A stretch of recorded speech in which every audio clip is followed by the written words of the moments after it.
My own daughter shoved me down a flight of concrete stairs and walked away. As I lay in the dark with a shattered hip, her husband looked down from the landing and told her to let me die down there. But before I lost consciousness, I pulled a phone from my pocket and made one single call. What happened next completely erased their existence. I am Richard Caldwell, 65 years old, and this is the story of how I destroyed the monsters I allowed into my home. Before I tell you exactly how I dismantled their lives, let me know where you are watching from in the comments below. Hit the like button and subscribe if you believe that blood does not give anyone the right to treat you like garbage. The argument started over a glossy piece of paper. I was standing at the top of the basement stairs, holding a laundry basket. Melissa stepped directly into my path and shoved a cheap, poorly printed brochure against my chest. The bold letters on the front read Oak Creek Care Center. I did not need to open it to know what it was. It was a state-funded low-income facility for the destitute. It was a place where forgotten people went to wait for the end. I looked at my 28-year-old daughter. She was wearing the diamond tennis bracelet I bought her for her college graduation. She crossed her arms and stared at me with eyes completely devoid of warmth. She told me it was time to be realistic. She said I was getting too old to manage the house and that my slight limp from a previous knee surgery was a liability. She demanded I sign the deed of my 4-bedroom home over to her and her husband Todd. They needed the equity to expand their lifestyle. I reminded her that I owned this house outright. I reminded her that I allowed them to move in rent-free 2 years ago so Todd could focus on his failing tech startup. I had given them the master bedroom. I had retreated to the guest room. I paid the property taxes. I paid for the groceries. I paid the utility bills. I asked her how she could possibly stand in my hallway and tell me I was the one who needed to leave. Todd stepped out of the kitchen. He was holding a cup of coffee I had brewed. He looked at me with a smirk that made my blood run cold. He told me I had until the end of the week to sign the transfer papers, or he would pack my belongings in garbage bags and leave them on the front lawn. He said I was legally a tenant and he would change the locks while I was out. I felt a surge of absolute disgust. I realized I was not talking to family. I was negotiating with parasites. I dropped the laundry basket. I told them both to pack their bags immediately. I told them the free ride was over, and they had until midnight to vacate my property. I reached past Melissa to grab the landline phone on the hallway table. I was going to call the police to have them escorted out. Melissa panicked. Her face twisted into an ugly mask of rage. She did not just block my hand. She placed both of her palms squarely on my chest and shoved me with all her strength. My heel caught the edge of the top step. Gravity took over instantly. I fell backward into the dark stairwell. My shoulders hit the sharp wooden edge of the 3rd step. I tumbled out of control. I felt my ribs crack as I slammed against the railing. I hit the solid concrete floor at the bottom of the stairs with a sickening impact. The pain was instantaneous and blinding. A sharp, burning agony exploded through my right hip. I heard the bone shatter. The breath was completely knocked out of my lungs. I lay on the freezing concrete, staring up at the square of light at the top of the stairs. I could not move. Every attempt to shift my weight sent shockwaves of nausea through my nervous system. I tasted blood in my mouth where I had bitten my tongue. Through the ringing in my ears, I heard footsteps approach the edge of the landing. I forced my eyes open. Melissa and Todd were looking down at me. Melissa had her hand over her mouth. She looked scared, but not because I was hurt. She looked scared because of what she had done. Todd did not look scared at all. He looked annoyed. I tried to ask for help. My voice was just a ragged wheeze. Todd placed his hand on the doorknob. He looked down at me in the dark and delivered a sentence I will remember until the day I die. He said maybe now he will get the message, let him die down there. He pulled the door shut. The basement was plunged into absolute blackness. I heard the deadbolt slide into place with a heavy click. A moment later, I heard the muffled sound of their car engine starting in the driveway. They were leaving for their weekend anniversary trip. They were going to a luxury resort in Napa Valley, a trip I had paid for as a gift 3 months ago. They were leaving me in the dark with a shattered hip, fully expecting me to bleed out or die of dehydration before they returned on Sunday. The silence of the basement was heavy and oppressive. The physical pain was excruciating, but the emotional pain was a different kind of agony. I lay on the cold concrete and let the reality of the situation wash over me. I did not scream for help. There was no one to hear me. The thick walls of my house absorbed all sound. Screaming would only waste my energy. I closed my eyes and focused on my breathing. I had to separate the physical trauma from my mind. In that dark, freezing basement, Richard the father died. The man who had stayed up all night rocking a sick baby to sleep was gone. The man who had written endless checks to cover Todd's business mistakes was gone. The father who made excuses for his daughter's selfishness was dead on the concrete floor. In his place, a cold, calculating tactician woke up. I did not feel sorrow anymore. I did not feel the urge to cry. I felt a profound, icy clarity. I realized that my entire relationship with my daughter was a transaction. I was an automatic teller machine. When the machine stopped dispensing cash and refused to hand over the bank vault, they tried to destroy the machine. I was not going to let them destroy me. I was going to dismantle their lives with surgical precision. I knew exactly how fragile their world was because I was the only thing holding it up. Todd thought he was a brilliant entrepreneur. He thought he had secured millions in venture capital for his tech startup. He did not know that the anonymous holding company funding his dreams was entirely controlled by me. I had funneled my own retirement money into his business through a proxy to save his pride. That contract included severe morality clauses. I had the legal power to freeze every asset he possessed with a single signature. I forced my left hand into the pocket of my trousers. Every millimeter of movement felt like glass tearing through my hip. Sweat poured down my face in the freezing air. It took me 3 agonizing minutes to pull out my emergency cell phone. I gripped the device tightly. I did not dial emergency services first. If I called the police right now, they would arrest Melissa for simple assault. Todd would hire a lawyer using the startup funds I provided. They would post bail. They would fight me in court. They would claim it was an accident. I wanted them to lose everything. I wanted them to face total financial and social annihilation. I unlocked the phone and dialed a private number. It rang twice. Jonathan Pierce answered. Jonathan had been my corporate attorney for 30 years. He was a ruthless, brilliant man who helped me build and sell my logistics empire. He knew all my secrets. He knew the structure of the holding company. I spoke slowly, forcing the words out through the pain. I told him to execute Protocol Omega. Jonathan went completely silent for 2 seconds. Protocol Omega was a contingency plan we drafted years ago. It meant I was under severe threat and required immediate unilateral transfer of all my assets into an impenetrable trust. It meant activating the destruction clauses on all conditional investments, including Todd's company. Jonathan asked me where I was and what had happened. I told him I was locked in my own basement with a broken hip, and my daughter put me here. I told him to lock down the accounts, transfer the deed of my house to the commercial trust, and then call an ambulance to my address.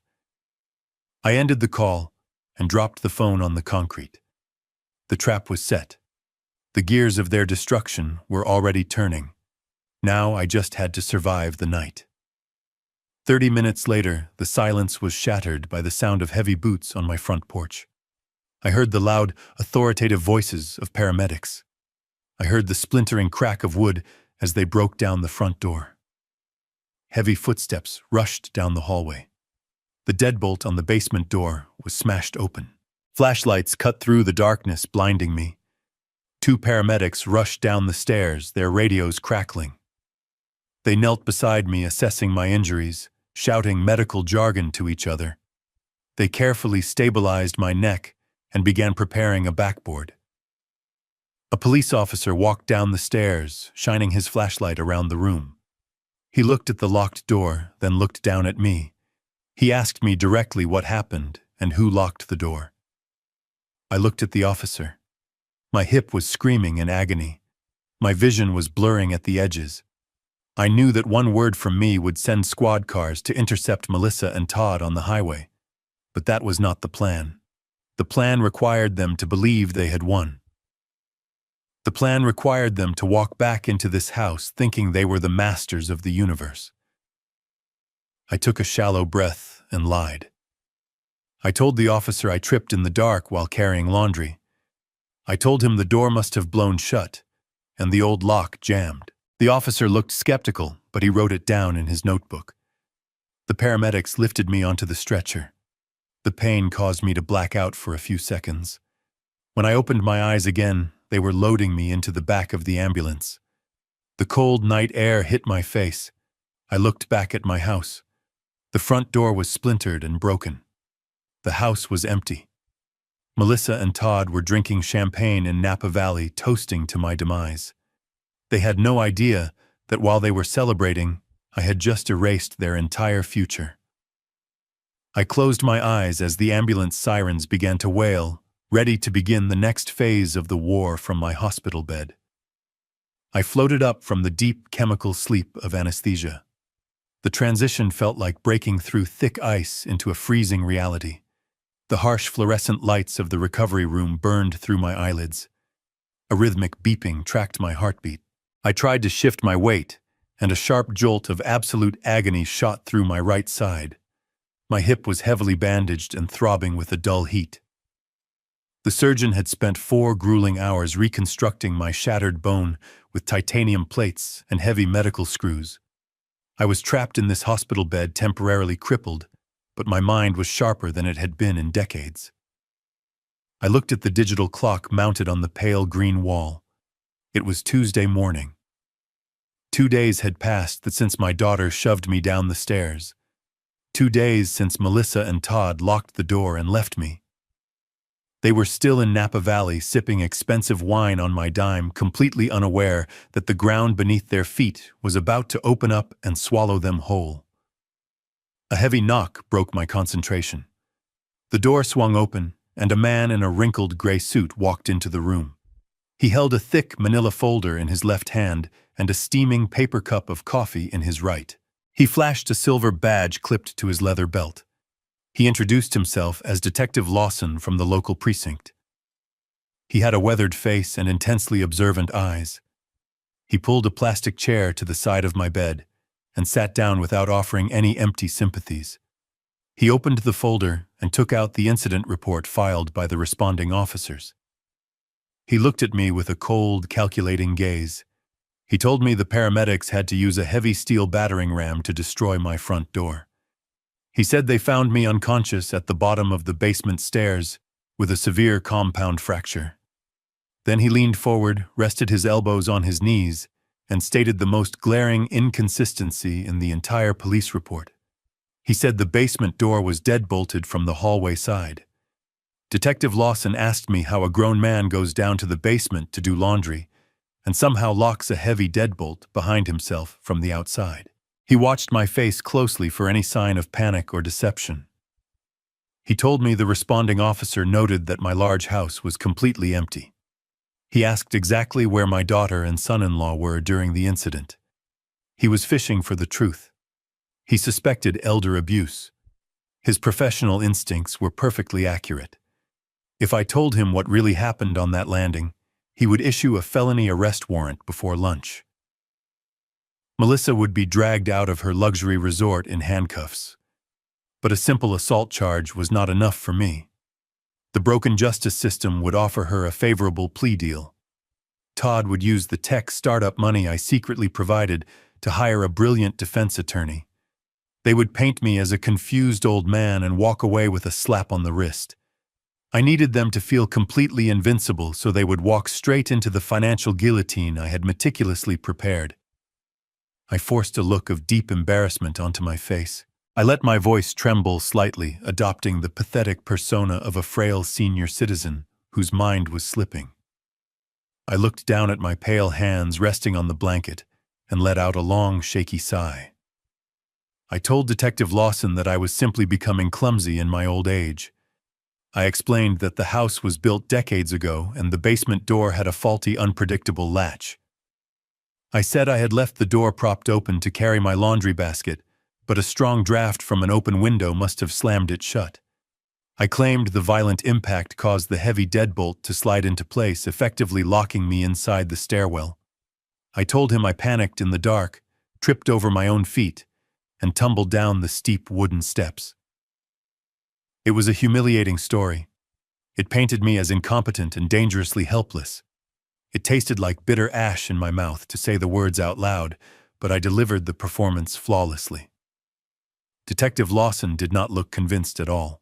He tapped his metal pen against the edge of the manila folder in a slow, steady rhythm. He told me that forensic evidence showed the deadbolt was fully and firmly engaged, which almost always requires manual human force. He asked me one last time if anyone else was in the house with me that afternoon. He offered me a lifeline, promising to arrange police protection if I was afraid of my family members. I looked him directly in the eyes and slowly shook my head. I told him Melissa and Todd had left for an anniversary trip hours before I decided to do the chores. I insisted it was my own stupid mistake and specifically asked him not to bother my daughter while she was on her vacation. The detective stared at me for a long, silent moment. He realized I was absolutely not going to give him the statement he needed to pursue a criminal investigation. Without a cooperating victim, his hands were legally tied. He closed the folder with a sharp, frustrated snap. He stood up, pulled a crisp white business card from his jacket pocket, and placed it on the tray table next to my bed.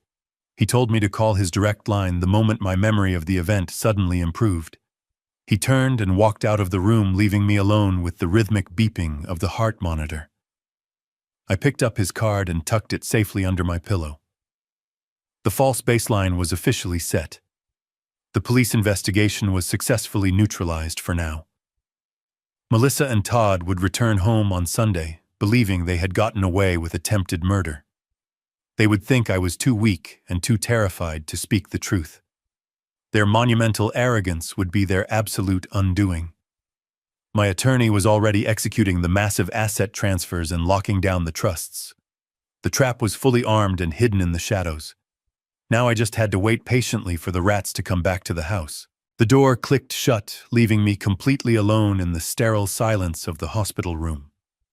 The rhythmic beeping of the heart monitor was the only sound keeping me company. I stared at the blank white ceiling. The narcotic painkillers were trying to pull my brain back into a chemical fog, but I refused to let my mind dull. I needed to stay incredibly sharp. Every throb of pain radiating from my surgically repaired hip was a stark reminder of the mission. I was not just a victim recovering in a hospital bed. I was an architect finalizing a demolition. My thoughts drifted to Todd. I pictured his smug face looking down at me in the dark basement. Todd genuinely believed he was a titan of industry. He walked around my house in tailored Italian suits, drinking my expensive scotch, talking loudly on his phone about synergy and market disruption. He thought he was a self-made millionaire on the verge of changing the world with his software company. The absolute delusion of the man was staggering. Todd was not a genius. He was a parasite wearing a silk tie. 3 years ago, Todd was drowning in debt. His first 2 business ventures had collapsed entirely due to his own sheer incompetence and arrogance. He had burned through his personal savings. He had secretly drained my daughter's college fund, which I had generously transferred to her when she married him. They were on the brink of total bankruptcy. Melissa had come to me sobbing in the kitchen late one night. She begged me to save them. She pleaded with me to invest in Todd's new tech startup, claiming it was his final chance to prove himself. I had just finalized the sale of my commercial logistics empire. I had more liquid capital than I could spend in 3 lifetimes. But I knew that simply handing Todd a check would destroy whatever shred of pride he had left, and he would resent me for it.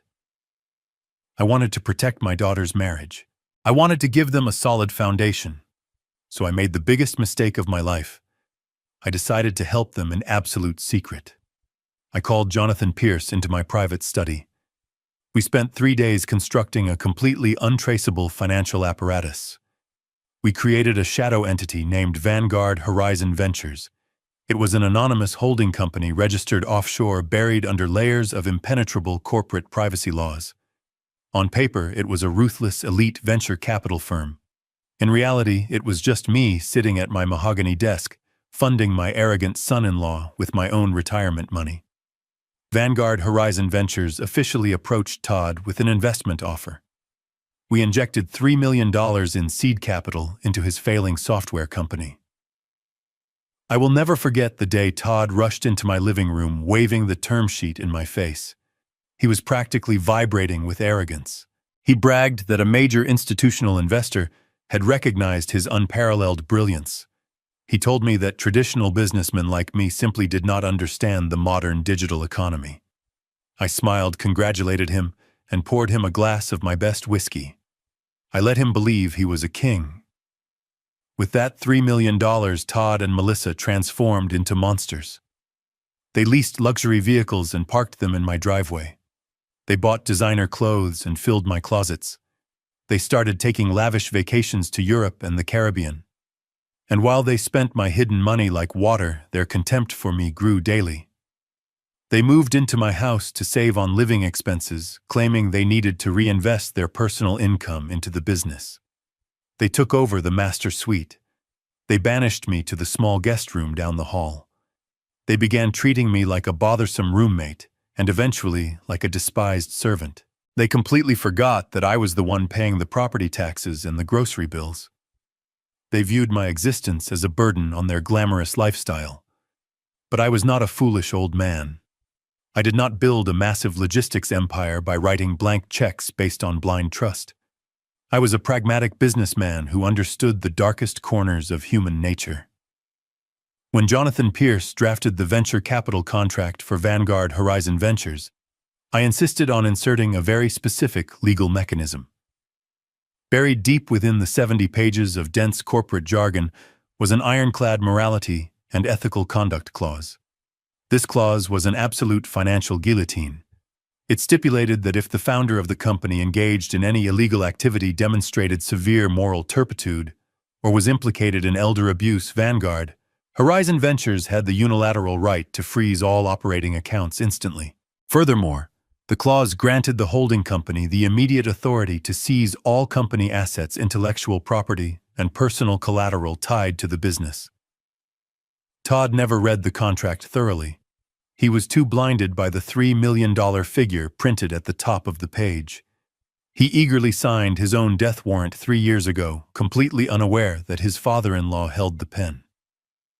When I lay bleeding on the freezing concrete of my basement and told Jonathan Pierce to execute Protocol Omega, I pulled the lever on that guillotine. At this exact moment, while Todd was likely sitting by a resort pool in Napa Valley, a team of forensic accountants and aggressive corporate lawyers were locking down his entire existence. His business bank accounts were currently showing a balance of absolute zero. His corporate credit cards were dead pieces of plastic. The servers hosting his software were being legally seized. He was a completely ruined man. He just had not checked his email yet. I looked up at the digital clock on the hospital wall. It was nearly noon.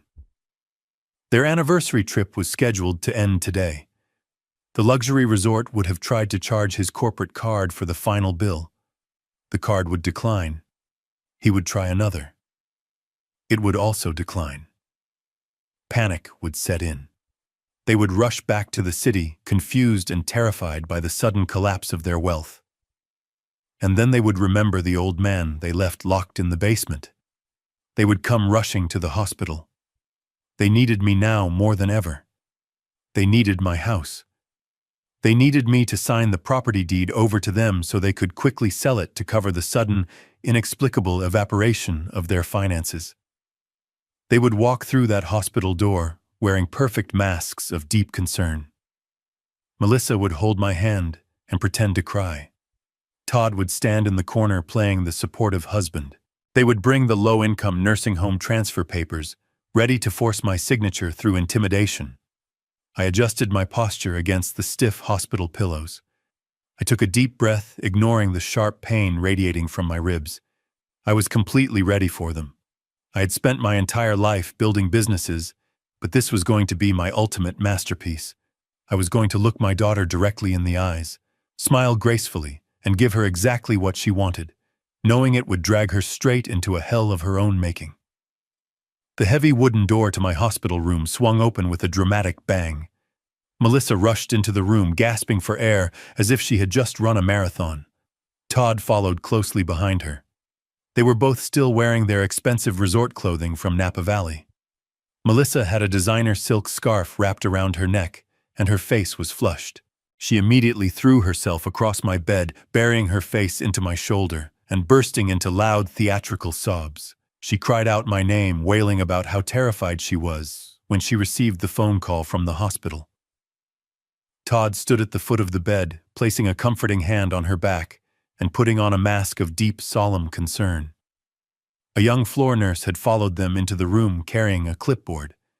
She looked at my daughter with complete sympathy. The nurse gently touched Melissa on the arm and whispered that I was going to be fine, explaining that the surgery was a success. Melissa looked up at the nurse with tears streaming down her perfectly made-up face. She thanked the nurse profusely, playing the role of the devoted, heartbroken daughter to absolute perfection. She talked about how much they loved me and how they had rushed back from their anniversary trip the absolute second they heard the terrible news. I lay perfectly still against the stiff hospital pillows. I endured the sickening weight of her body against my shattered hip. I did not say a word. I just watched the performance play out, completely fascinated by the sheer magnitude of her sociopathic lying. The nurse checked my intravenous drip, gave us a warm smile, and quietly backed out of the room, closing the heavy door behind her. The click of the latch echoed in the silent room. The transformation was instantaneous and terrifying. The very second the door clicked shut, Melissa stopped crying. She pushed herself off my chest, wiped the fake tears from her cheeks, and smoothed out the wrinkles in her expensive silk blouse. The look of deep concern completely vanished from Todd's face, replaced immediately by a look of cold, calculating irritation. He checked his heavy gold watch, crossed his arms, and leaned against the cold cinder block wall. The loving family illusion evaporated, leaving only the two parasites I had allowed into my home. Melissa pulled a sleek leather folder from her designer handbag and tossed it onto my tray table. It landed with a heavy, authoritative thud. She opened it to reveal a stack of legal documents and the same glossy brochure for the Oak Creek Care Center that had started this entire nightmare 2 days ago. She pulled a silver pen from her purse and placed it deliberately next to the papers. She did not ask how my surgery went. She did not ask about my pain. She looked directly into my eyes, with a gaze as cold as absolute zero. She told me that the doctors said I would need months of physical therapy and round-the-clock care. She stated that neither she nor Todd had the time or the inclination to be my nurses. She tapped her perfectly manicured fingernail against the top document. It was a voluntary transfer of medical and financial power of attorney paired with admission papers for the low-income state facility. It also included a quitclaim deed completely surrendering my 4-bedroom home to her. I looked at the papers and then looked back at her. I asked her what made her think I would ever sign away my life to the people who left me to die on a concrete floor. Todd let out a short, cruel laugh from the corner of the room. He walked over to the side of my bed and looked down at me with absolute contempt. He told me that I did not have a choice anymore. He said they had already spoken to the police downstairs. He smiled a wicked, triumphant smile and thanked me for lying to the detective.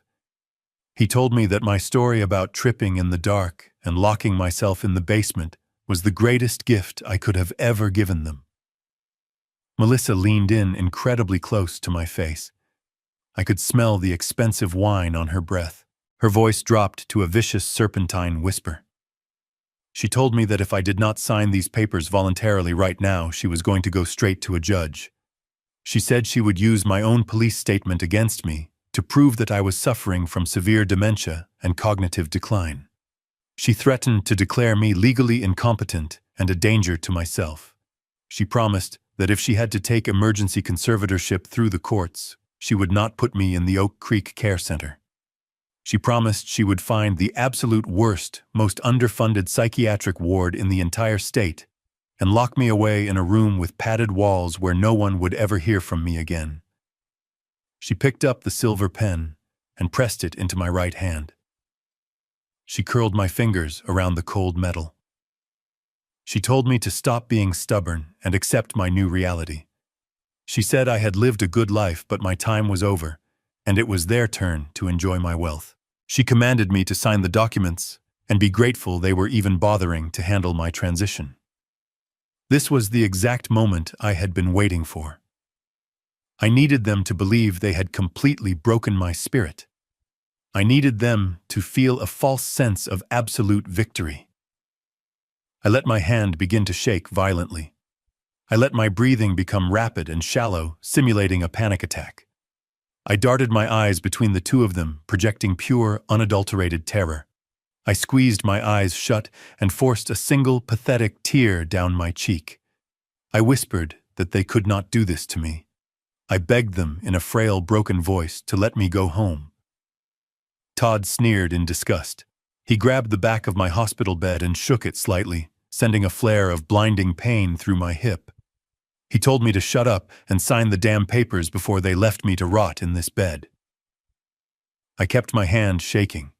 I slowly lowered the tip of the silver pen to the signature line of the first document. I hesitated, letting out a soft, defeated sob. Melissa tapped the paper impatiently. I pressed the pen down and signed my name.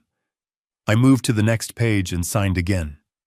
I signed away my medical rights. I signed the admission forms for the wretched nursing home. I signed the quitclaim deed to my beautiful house. I signed every single page they put in front of me, making sure my handwriting looked weak and erratic. When I finished the final signature, the pen slipped from my trembling fingers and clattered onto the floor. I let my head fall back against the pillow and closed my eyes, acting like a man who had just lost his entire soul. Melissa snatched the documents off the tray table with lightning speed. She quickly inspected every single signature, a look of pure, greedy ecstasy spreading across her face. She slid the papers back into her leather folder and snapped it shut. She looked at Todd and nodded. The transaction was complete. They had extracted everything they wanted from me. Melissa did not offer a single word of comfort. She did not say goodbye. She turned her back on me and walked briskly toward the door. Todd followed her, pausing only to look back at me one last time. He gave me a mocking salute, smiled his arrogant smile, and stepped out into the hallway. The heavy wooden door swung shut, leaving me alone in the silence once again. I opened my eyes.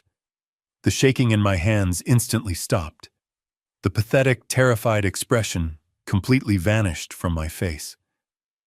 I reached under my hospital pillow and pulled out the burner phone I had hidden there. The papers I had just signed were completely legally meaningless. They were entirely void. They were void because 12 hours ago my attorney, Jonathan Pierce, had already legally transferred all of my assets, including the house, into an irrevocable commercial trust that I did not directly control. Furthermore, my medical power of attorney had already been legally transferred to Jonathan Pierce early this morning. Melissa and Todd thought they were walking out of this hospital as millionaires. They thought they owned my home. They thought they controlled my medical destiny. In reality, they were walking out holding a folder full of worthless paper, heading back to a house they no longer owned, funded by a company that had just been legally seized. I dialed Jonathan Pierce's number. The illusion was over. It was time for the midnight escape. The digital clock on the wall read 11:45. The hospital ward was completely silent, except for the low hum of the ventilation system and the occasional squeak of a nurse walking down the hallway.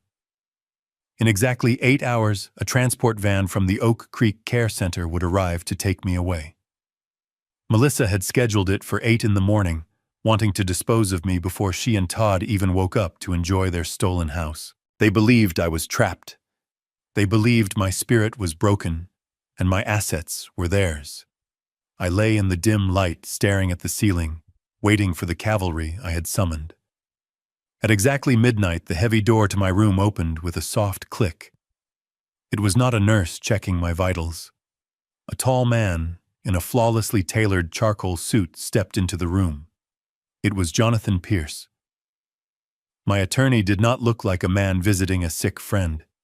He looked like an executioner arriving for a scheduled appointment. Behind him walked a woman carrying a heavy leather briefcase and a man in a crisp white medical uniform. Jonathan walked to the side of my bed and looked down at me. His face was completely unreadable, a mask of pure professional detachment. He did not offer any empty sympathies about my broken hip.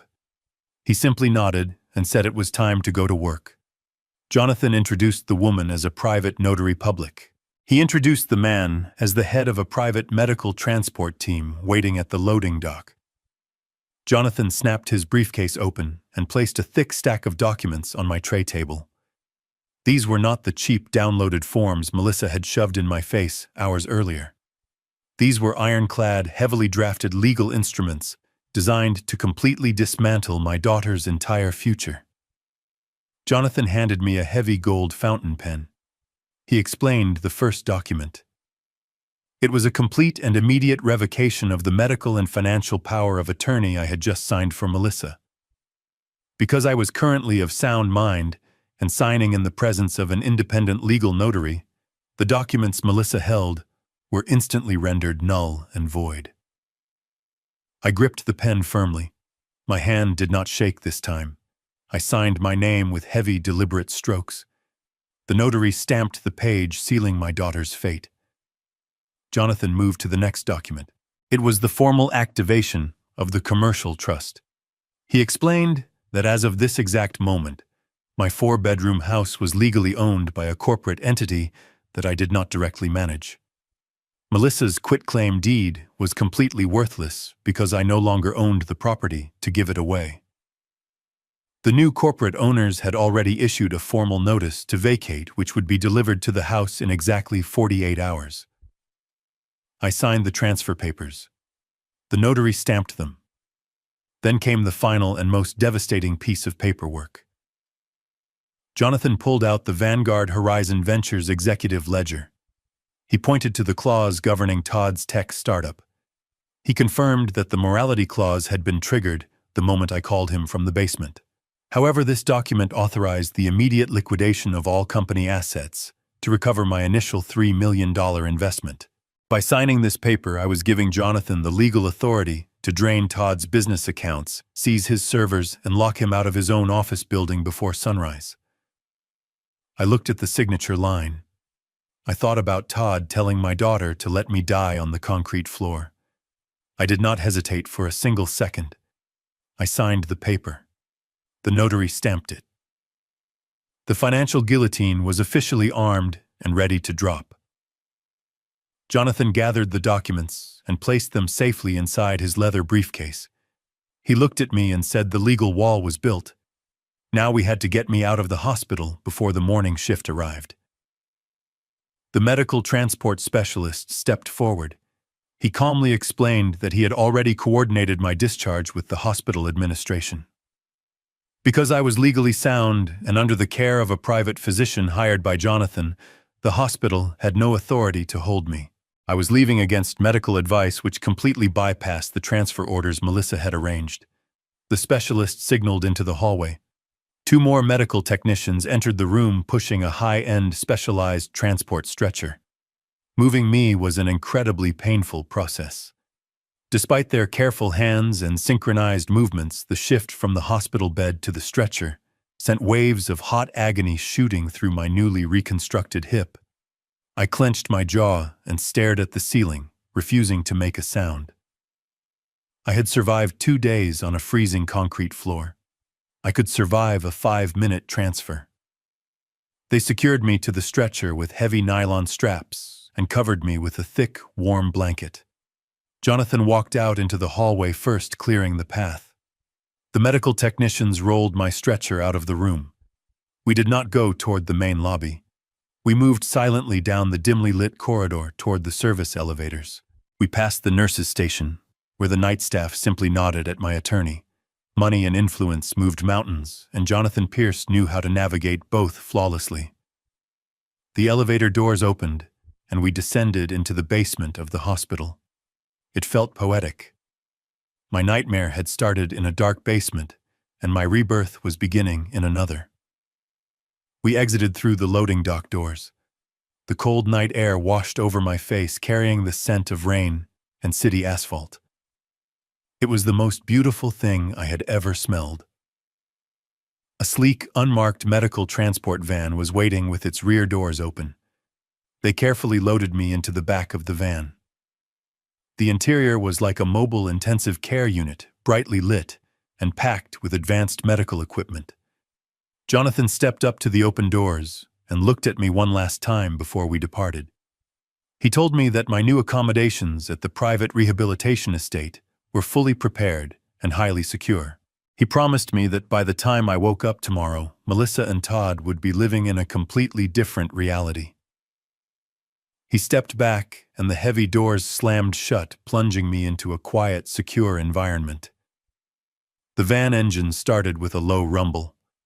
We pulled out of the hospital loading dock and merged onto the empty city streets.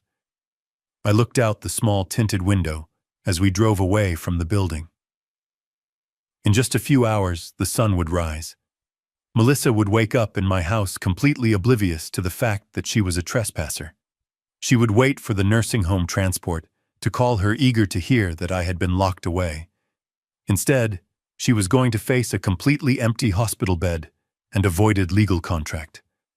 And Todd would try to buy his morning coffee only to discover that his credit cards were dead plastic and his entire company had been seized by an invisible hand. I closed my eyes and let the gentle rocking of the van lull me to sleep. The pain in my hip was still there, but the crushing weight of betrayal was completely gone. I was no longer a victim waiting for the end. I was a ghost vanishing into the night, leaving behind a perfectly constructed trap for the monsters who thought they had buried me.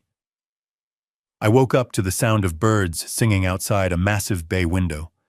The morning sunlight poured across my bed, illuminating a room that looked more like a luxury hotel suite than a medical facility. I was no longer in the sterile environment of the public hospital.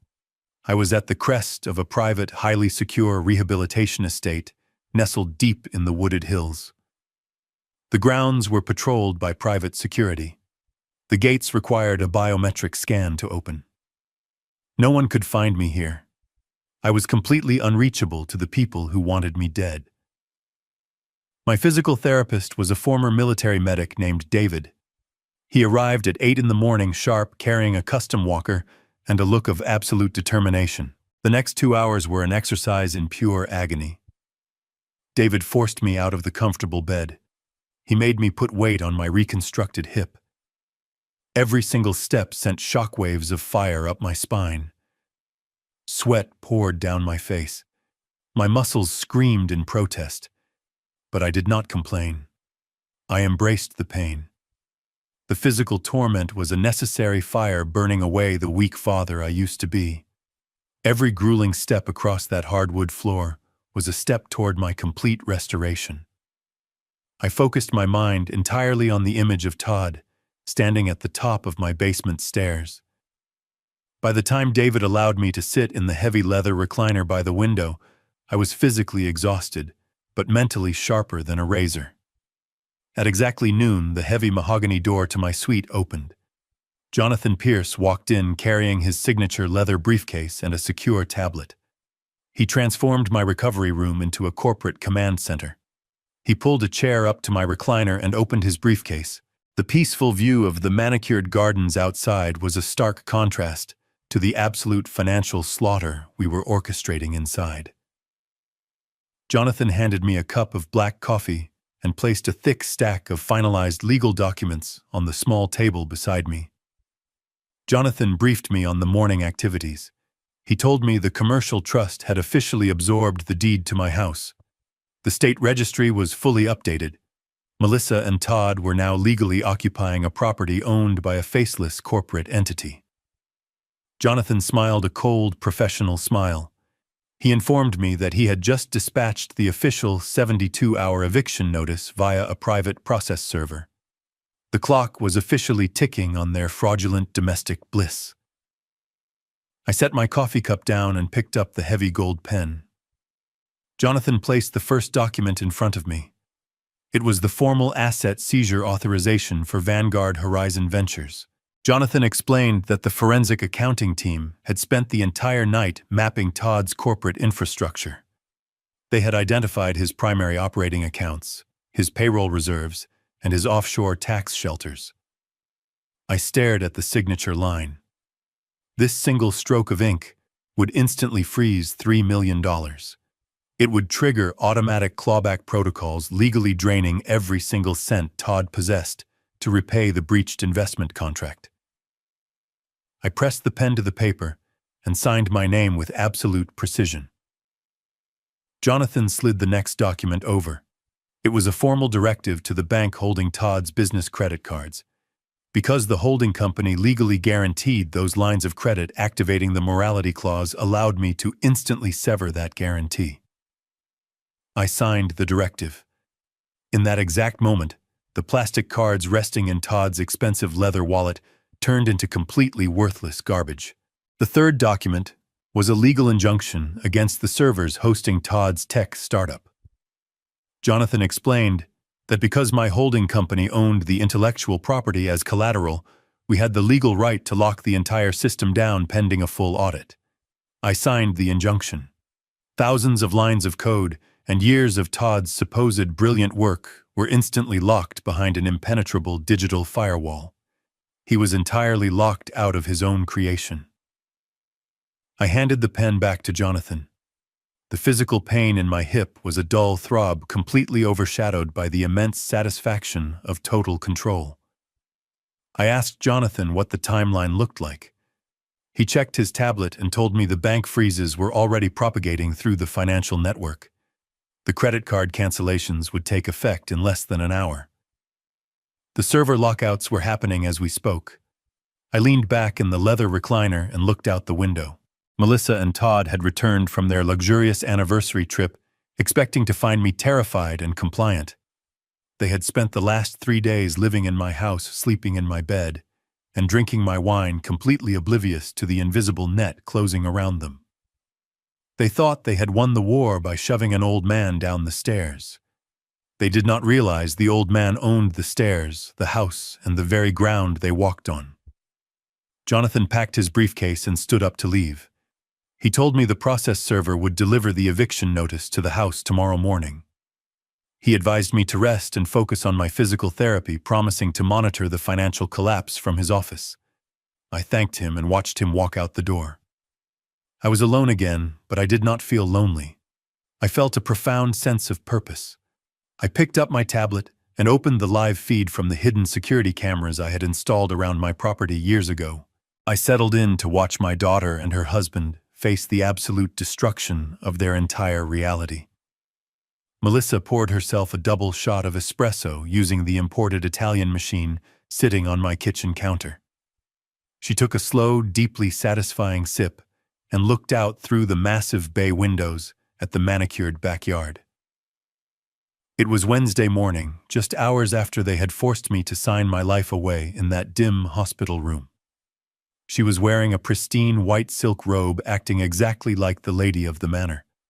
There was not a single ounce of guilt in her body. She did not feel remorse for shoving her own father down a flight of concrete stairs. She did not feel a shred of pity leaving me to rot in a state-funded facility. She only felt the intoxicating rush of unearned wealth. She turned to Todd, who was sitting at the custom mahogany dining table tapping away on his silver laptop. She told him they needed to move aggressively. She wanted the house listed on the market by Friday afternoon. She calculated that my property, located in one of the most exclusive neighborhoods in the county, would easily fetch over $2 million. Todd did not look up from his screen.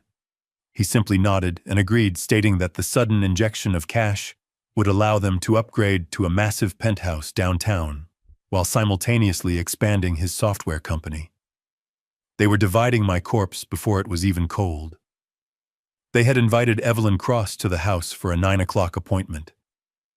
Evelyn was the most ruthless, successful, and exclusive real estate broker in the city. She only handled multi-million-dollar estates, and she was exactly the kind of shark Melissa wanted to represent her stolen asset. Right on schedule, the heavy brass knocker on the front door echoed through the hallway. Melissa practically glided across the hardwood floor to open it. Evelyn stepped into the foyer, wearing a perfectly tailored navy blue suit and carrying a sleek leather portfolio. She possessed an air of total professional dominance. Melissa welcomed her in with a sickeningly sweet smile, offering her coffee and pastries. Evelyn politely declined the refreshments. She stated that her schedule was incredibly tight and she preferred to get straight to business. Melissa eagerly led Evelyn on a grand tour of the property. She walked through my home, pointing out the architectural details, the vaulted ceilings, and the custom crown molding. But with every step, Melissa made sure to insult my legacy. She called the expensive Persian rugs tacky and outdated. She told Evelyn that the dark wood-paneled library smelled like an old man and needed to be completely gutted. She acted as if she had personally suffered through years of living in squalor and was finally ready to present a diamond in the rough to the market. Todd trailed behind them, occasionally chiming in to boast about the square footage, as if he had built the house with his own bare hands. Evelyn remained perfectly neutral. She took precise notes on her digital tablet, her eyes scanning the rooms, calculating the exact market value of every square inch. When the tour concluded, the three of them sat down at the large dining room table. Melissa folded her hands together and leaned forward, practically vibrating with greed. She asked Evelyn what the initial listing price should be and how quickly they could expect an all-cash offer. Evelyn did not answer immediately. She placed her tablet on the table and opened a specific application. She tapped the screen a few times, her manicured brow furrowing in slight confusion. The air in the room suddenly shifted. The confident, arrogant energy radiating from Melissa and Todd hid an invisible wall of professional hesitation. Evelyn looked up from her screen and adjusted her posture. She asked Melissa in a very calm and measured tone to clarify her exact legal relationship to the property. Melissa laughed a sharp, arrogant sound. She proudly declared that she was the sole legal owner. She explained that her elderly father had recently suffered a terrible accident, experienced a severe mental decline, and had voluntarily signed the entire estate over to her just last night. She spoke about my fictional dementia with a chilling lack of emotion. Evelyn did not smile. She turned the tablet around and pushed it across the polished mahogany table so Melissa and Todd could see the screen. Evelyn explained that her brokerage requires a preliminary title search and public registry check before taking on any new high-end listing, just to ensure there are no hidden liens or legal complications. She pointed a perfectly manicured finger at a highlighted section of the county database. Evelyn stated that according to the official state registry, which updated at midnight, the property did not belong to Richard Caldwell. Furthermore, it certainly did not belong to Melissa or Todd. The deed to the 4-bedroom estate had been legally and irrevocably transferred to Vanguard Horizon Commercial Trust 2 full days ago. The silence that fell over the dining room was absolute and suffocating. Melissa stared at the glowing screen of the tablet. The words Vanguard Horizon Commercial Trust reflected in her wide, panicked eyes. She blinked rapidly, her brain completely unable to process the information. Todd leaned over his jaw, dropping slightly, as he read the official county seal verifying the digital record. The color completely drained from his face. Melissa suddenly stood up her chair, scraping violently against the hardwood floor. Her voice cracked as she yelled that the database was wrong. She shouted that it was a clerical error, a stupid bureaucratic mistake. She practically sprinted to her designer handbag resting on the kitchen counter. She frantically dug through it and pulled out the leather folder containing the papers I had signed in the hospital. She rushed back to the table, pulled out the quitclaim deed, and slammed it down in front of Evelyn. She pointed at my shaky signature, screaming that she had the physical proof of ownership right there in black and white. Evelyn did not flinch. She was a professional who dealt with legal disputes constantly. She calmly picked up the hospital document and reviewed it for exactly 10 seconds. Then she placed it back on the table and delivered the most devastating sentence my daughter had ever heard.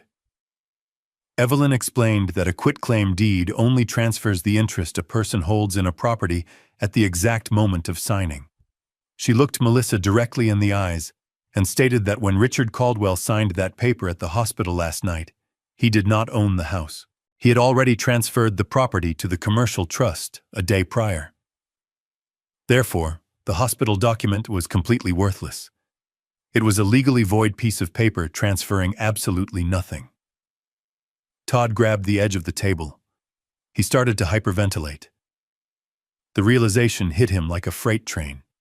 He recognized the name Vanguard Horizon. That was the exact same shadowy corporate entity that held the puppet strings to his entire software company. The invisible hand that funded his life was the same hand that now owned the roof over his head. Evelyn stood up, her expression entirely cold and detached. She slid her tablet into her leather portfolio and snapped it shut. She informed them that it is a severe federal offense to attempt to sell a property they do not legally own. She stated that her brokerage would have absolutely nothing to do with this fraudulent listing. She did not wait for them to show her out.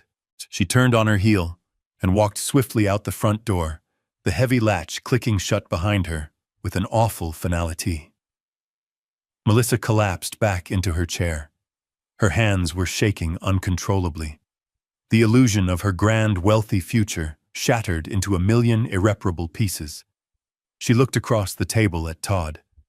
His arrogant smirk was completely gone. He was staring blankly at the wall, his chest heaving with panic. They were not millionaires preparing to buy a penthouse. They were trespassers sitting in a house owned by a hostile corporation. And they were about to discover that the loss of the house was only the first wave of the tsunami. I watched the live security feed on my tablet as the front door of my house slammed shut. Evelyn, the real estate broker, was gone, leaving my daughter and her husband in a state of absolute shock. Through the hidden camera in the living room, I watched Todd pace back and forth like a trapped animal. The arrogant smirk he usually wore was completely wiped from his face. He ran his hands through his hair and started shouting at Melissa. He told her that Vanguard Horizon Commercial Trust was nothing but a shell company trying to steal their asset. He believed the world still bowed to him. He grabbed his car keys off the kitchen counter. He told his wife he was driving downtown to his office. He promised her he was going to wire a massive financial retainer to the most ruthless litigation firm in the city.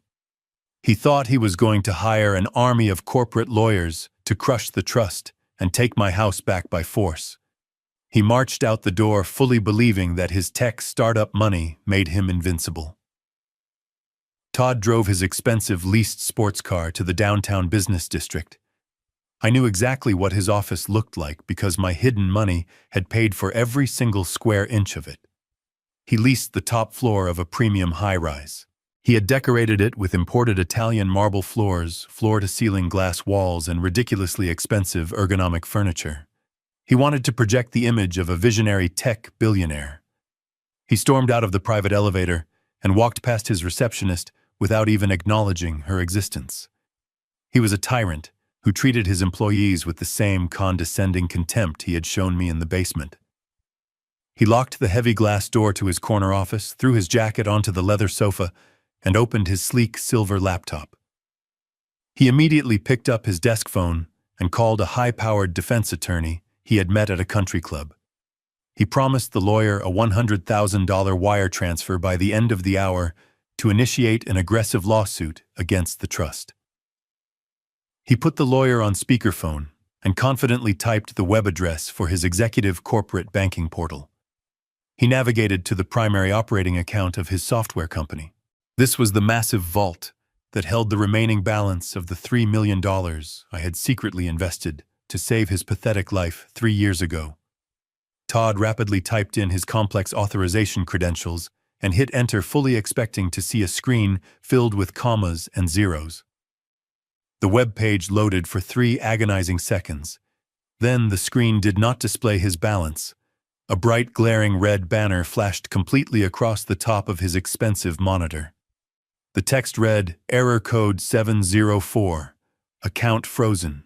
Status restricted. Available balance $0.00."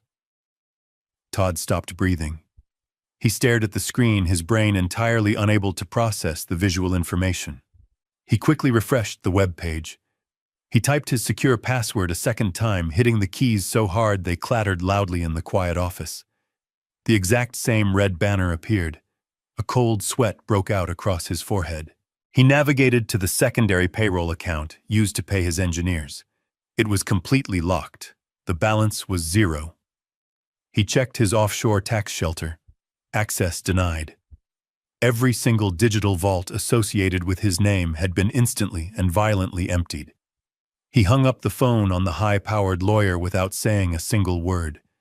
His hands began to shake uncontrollably. He grabbed his cell phone and dialed his elite platinum business banker. He aggressively bypassed the automated menu system and demanded to speak to the regional corporate manager immediately. The regional manager answered the phone. The man's tone was not the usual groveling, eager submission Todd was accustomed to hearing. The manager's voice was ice-cold, purely administrative, and utterly devoid of respect. Todd practically screamed into the receiver. He demanded to know why a ridiculous system glitch was holding up his critical business capital. He threatened to sue the bank and move his millions to a competitor by the end of the day. The bank manager paused for a long moment, allowing Todd to completely exhaust his arrogant tirade. Then the manager delivered the absolute killing blow. He informed Todd that there was no system glitch. He stated clearly that Vanguard Horizon Ventures, the primary guarantor and sole investor of the startup, had executed an emergency unilateral asset seizure at exactly 8 o'clock this morning. Todd felt his throat close up. His voice cracked as he desperately argued that they could not legally do that without a formal board of directors vote. He shouted that he was the chief executive officer and he demanded the freeze be lifted immediately. The bank manager calmly explained that a board vote was absolutely not required when a level 4 breach of contract protocol was triggered. Todd gripped the edge of his mahogany desk. He demanded to know what the supposed breach of contract was. The manager audibly shuffled some papers on his end of the line. He read directly from the legal injunction filed earlier that morning by my attorney, Jonathan Pierce. He stated that Vanguard Horizon Ventures was exercising its absolute rights under Section 4, Paragraph 12 of the Founder Agreement, specifically the Morality and Ethical Conduct Clause. The manager cleared his throat and read the exact legal justification out loud. He stated that the holding company was executing an immediate freeze of all operating capital pending an active police investigation into felony elder abuse, aggravated assault, and gross moral turpitude. The words hung in the air of Todd's expensive corner office like a death sentence. Elder abuse, aggravated assault.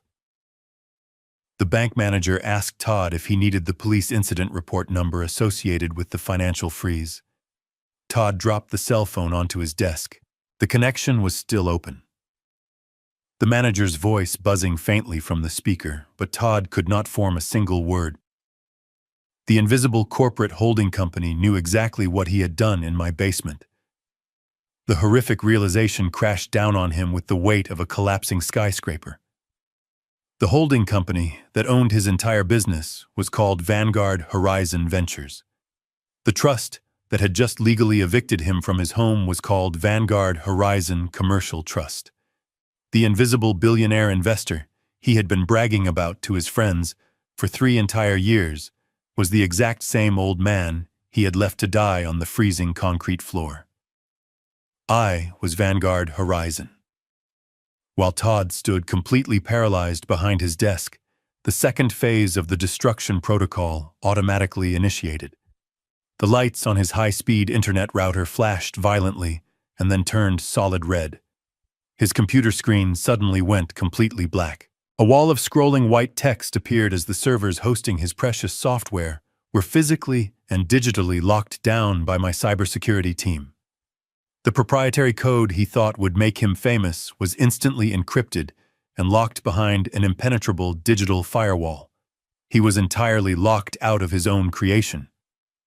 He rushed to his office door and threw it open. The open floor plan of his startup was descending into total chaos. His lead software developers were standing up from their desks, staring in confusion at dead monitors. The receptionist was arguing loudly with three large men in dark charcoal suits who had just stepped out of the elevators. They were corporate auditors accompanied by private security contractors hired directly by Jonathan Pierce. The lead auditor walked straight across the room, ignoring the panicked employees. He walked directly up to Todd. He handed him a thick legal binder and demanded that he surrender his building access card immediately. Todd tried to puff out his chest. He tried to assert his authority and ordered the men to leave his property.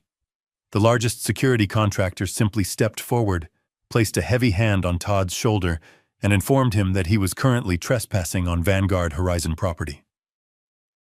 Todd was frog-marched out of his own office. He was paraded past his bewildered employees who watched their arrogant boss get escorted away like a common criminal. He was not allowed to grab his expensive coat. He was not allowed to take his silver laptop or his car keys from his desk. He was shoved into the public elevator and sent down to the street level with absolutely nothing but the clothes on his back. Back in my secure recovery suite, my cell phone vibrated on the table. It was a secure text message from Jonathan Pierce. The message contained exactly 2 words: target neutralized, target. I smiled, picked up my cup of black coffee, and took a slow, deeply satisfying sip. Todd had walked into that office building, believing he was a king preparing to conquer the world. He was thrown out onto the sidewalk 10 minutes later as a completely broken peasant. He had absolutely no money to hire a lawyer. He had no money to pay his rent. He could not even afford to buy a cup of coffee. The parasite had been completely and surgically severed from the host, and his absolute starvation had finally begun. Todd did not drive his leased sports car back to my estate. He could not. His vehicle required a digital authorization key linked directly to his corporate executive account. While he was riding the elevator down to the street level, with the security contractors, my cybersecurity team had remotely deactivated his profile. When Todd reached the underground parking garage, the car completely refused to unlock. His corporate platinum credit card was declined at the automated taxi stand outside the building. His personal bank card was declined when he tried to order a premium rideshare service on his phone. The man who had strutted into his office building believing he was a titan of industry was forced to walk 2 miles in the afternoon heat to a public bus stop.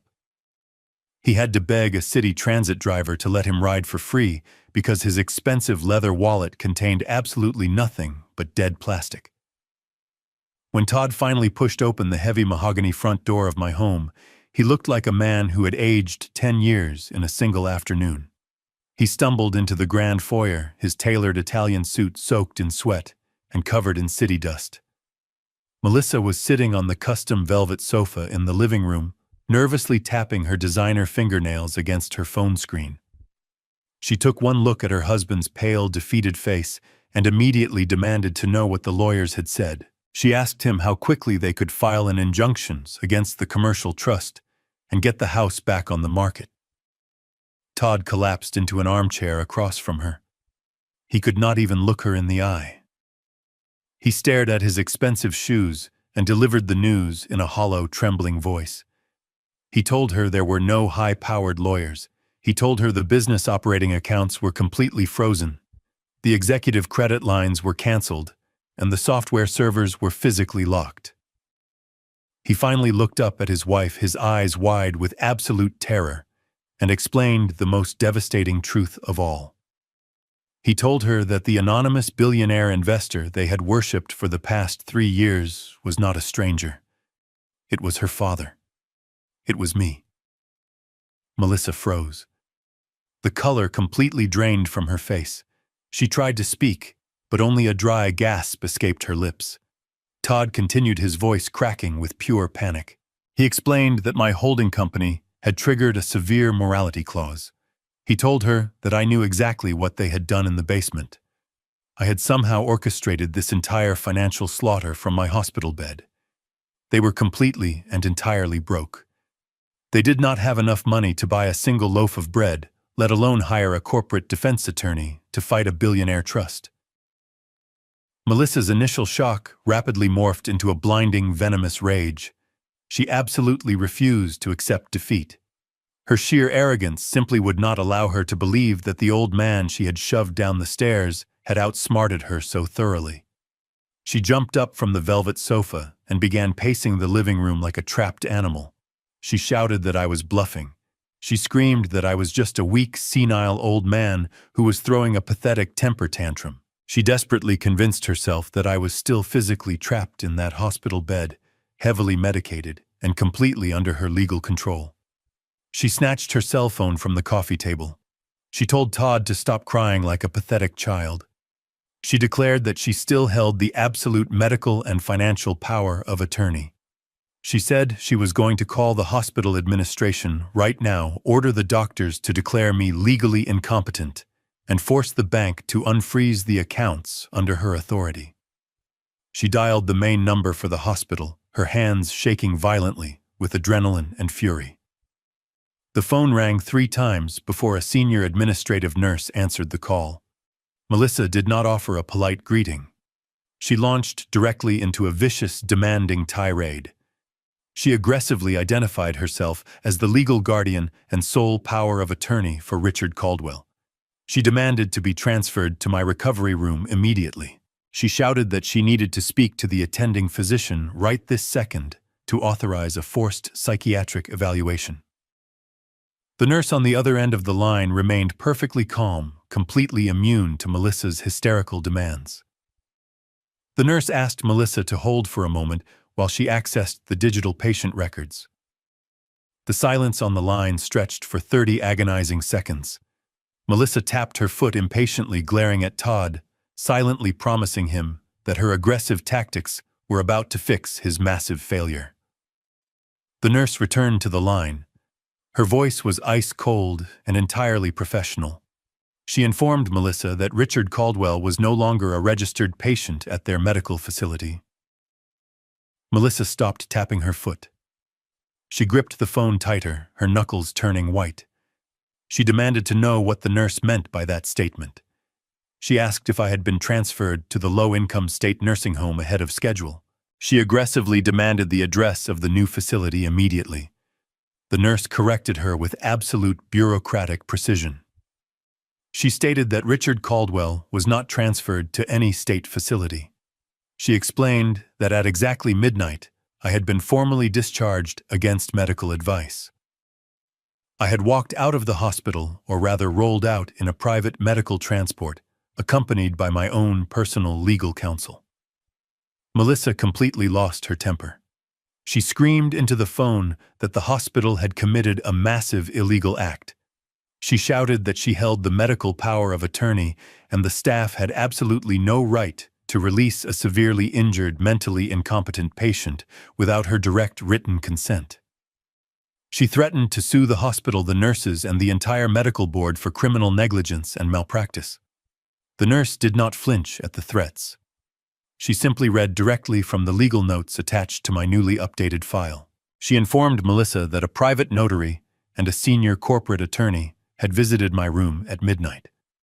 She stated clearly that I had executed a legally binding, fully notarized revocation of all previous power of attorney documents.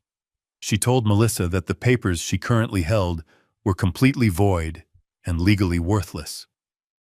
Furthermore, the nurse explained that my new legal representative, Jonathan Pierce, had placed a strict privacy block on my entire medical file. The hospital was legally forbidden from disclosing my current location, my medical status, or any further information to anyone specifically, including my daughter. Before Melissa could scream another threat, the nurse politely wished her a good day and disconnected the call. The line went completely dead. Melissa slowly lowered the phone from her ear. Her hand was trembling so violently she dropped the device onto the hardwood floor. It landed with a sharp crack, but she did not even look down. The absolute reality of her situation finally shattered her delusions of grandeur. I was not trapped. I was not heavily medicated. I was entirely gone. I had vanished into thin air, leaving her standing in my living room, holding a folder full of worthless paper. She looked at Todd. The massive house suddenly felt incredibly silent and cold. They were completely isolated. They had no money. They had no business. They had absolutely no legal authority over me. And worst of all, they had no idea where I was or what I was going to do next. The invisible net had pulled completely tight around them. Panic set in, pure and unadulterated. Todd stood up from the armchair, his breathing shallow and rapid. He pointed out the massive bay windows toward the front driveway. He reminded her of the eviction notice the real estate broker had mentioned. He said the commercial trust would soon send armed police officers to drag them out of the house. He suggested they pack their bags and run before things got worse. But Melissa's greed was a fatal, incurable disease. Even in the face of total annihilation, she refused to let go of the wealth she believed she inherently deserved. She looked around the grand living room, admiring the high vaulted ceilings and the expensive art hanging on the walls. She told Todd they were absolutely not leaving. She reasoned that corporate eviction processes take an immense amount of time. She claimed it would take months for a trust to navigate the housing courts to legally remove them from a residential property. She formulated a desperate, completely illegal plan. She decided they were going to squat in my $2 million estate. She told Todd to go down to the garage and find his heavy toolbox. She ordered him to change every single lock on the front, back, and side doors. She told him to nail the basement windows shut from the inside. She declared that this house was her castle, and she was not going to let a faceless corporation steal it from her without a massive fight. She also realized they needed cash immediately just to survive the week. Their credit cards were useless, and they had exactly $0 in their bank accounts. Melissa looked at my expensive collection of antique furniture, my vintage Persian rugs, and the glass display case in the study holding my rare vintage watches.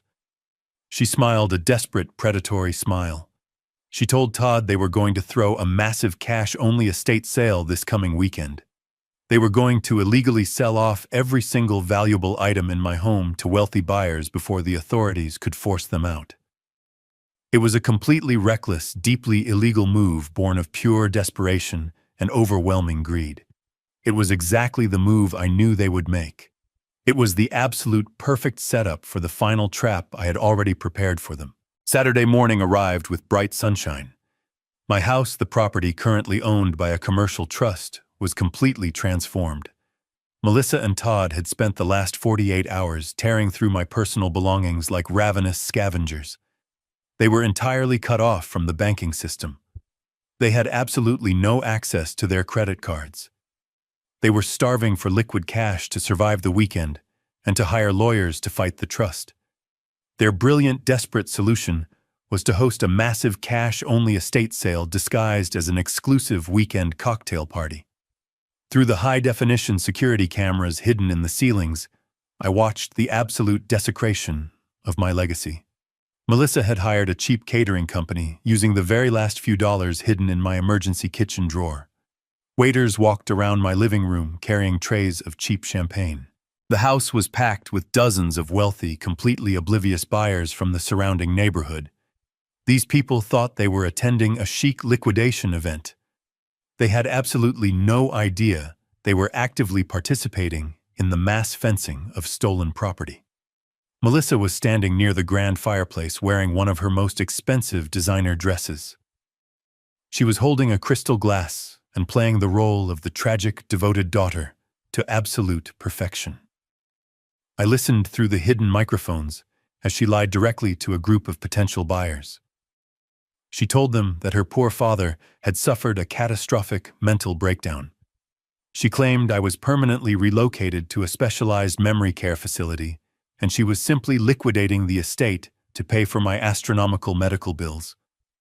The buyers nodded with deep sympathy and then eagerly handed her thick stacks of $100 bills to purchase my personal belongings. I watched her sell the antique mahogany writing desk I had purchased in London 30 years ago.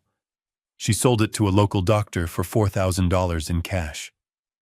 She did not know that desk held the original blueprints for my first logistics warehouse.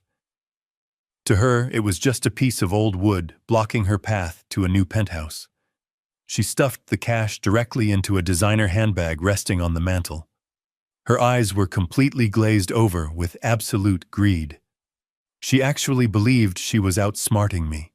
She thought that converting my physical assets into untraceable paper money would give her the ammunition she needed to fight the invisible trust. In the adjacent study, Todd was operating his own illegal auction. He looked absolutely terrible.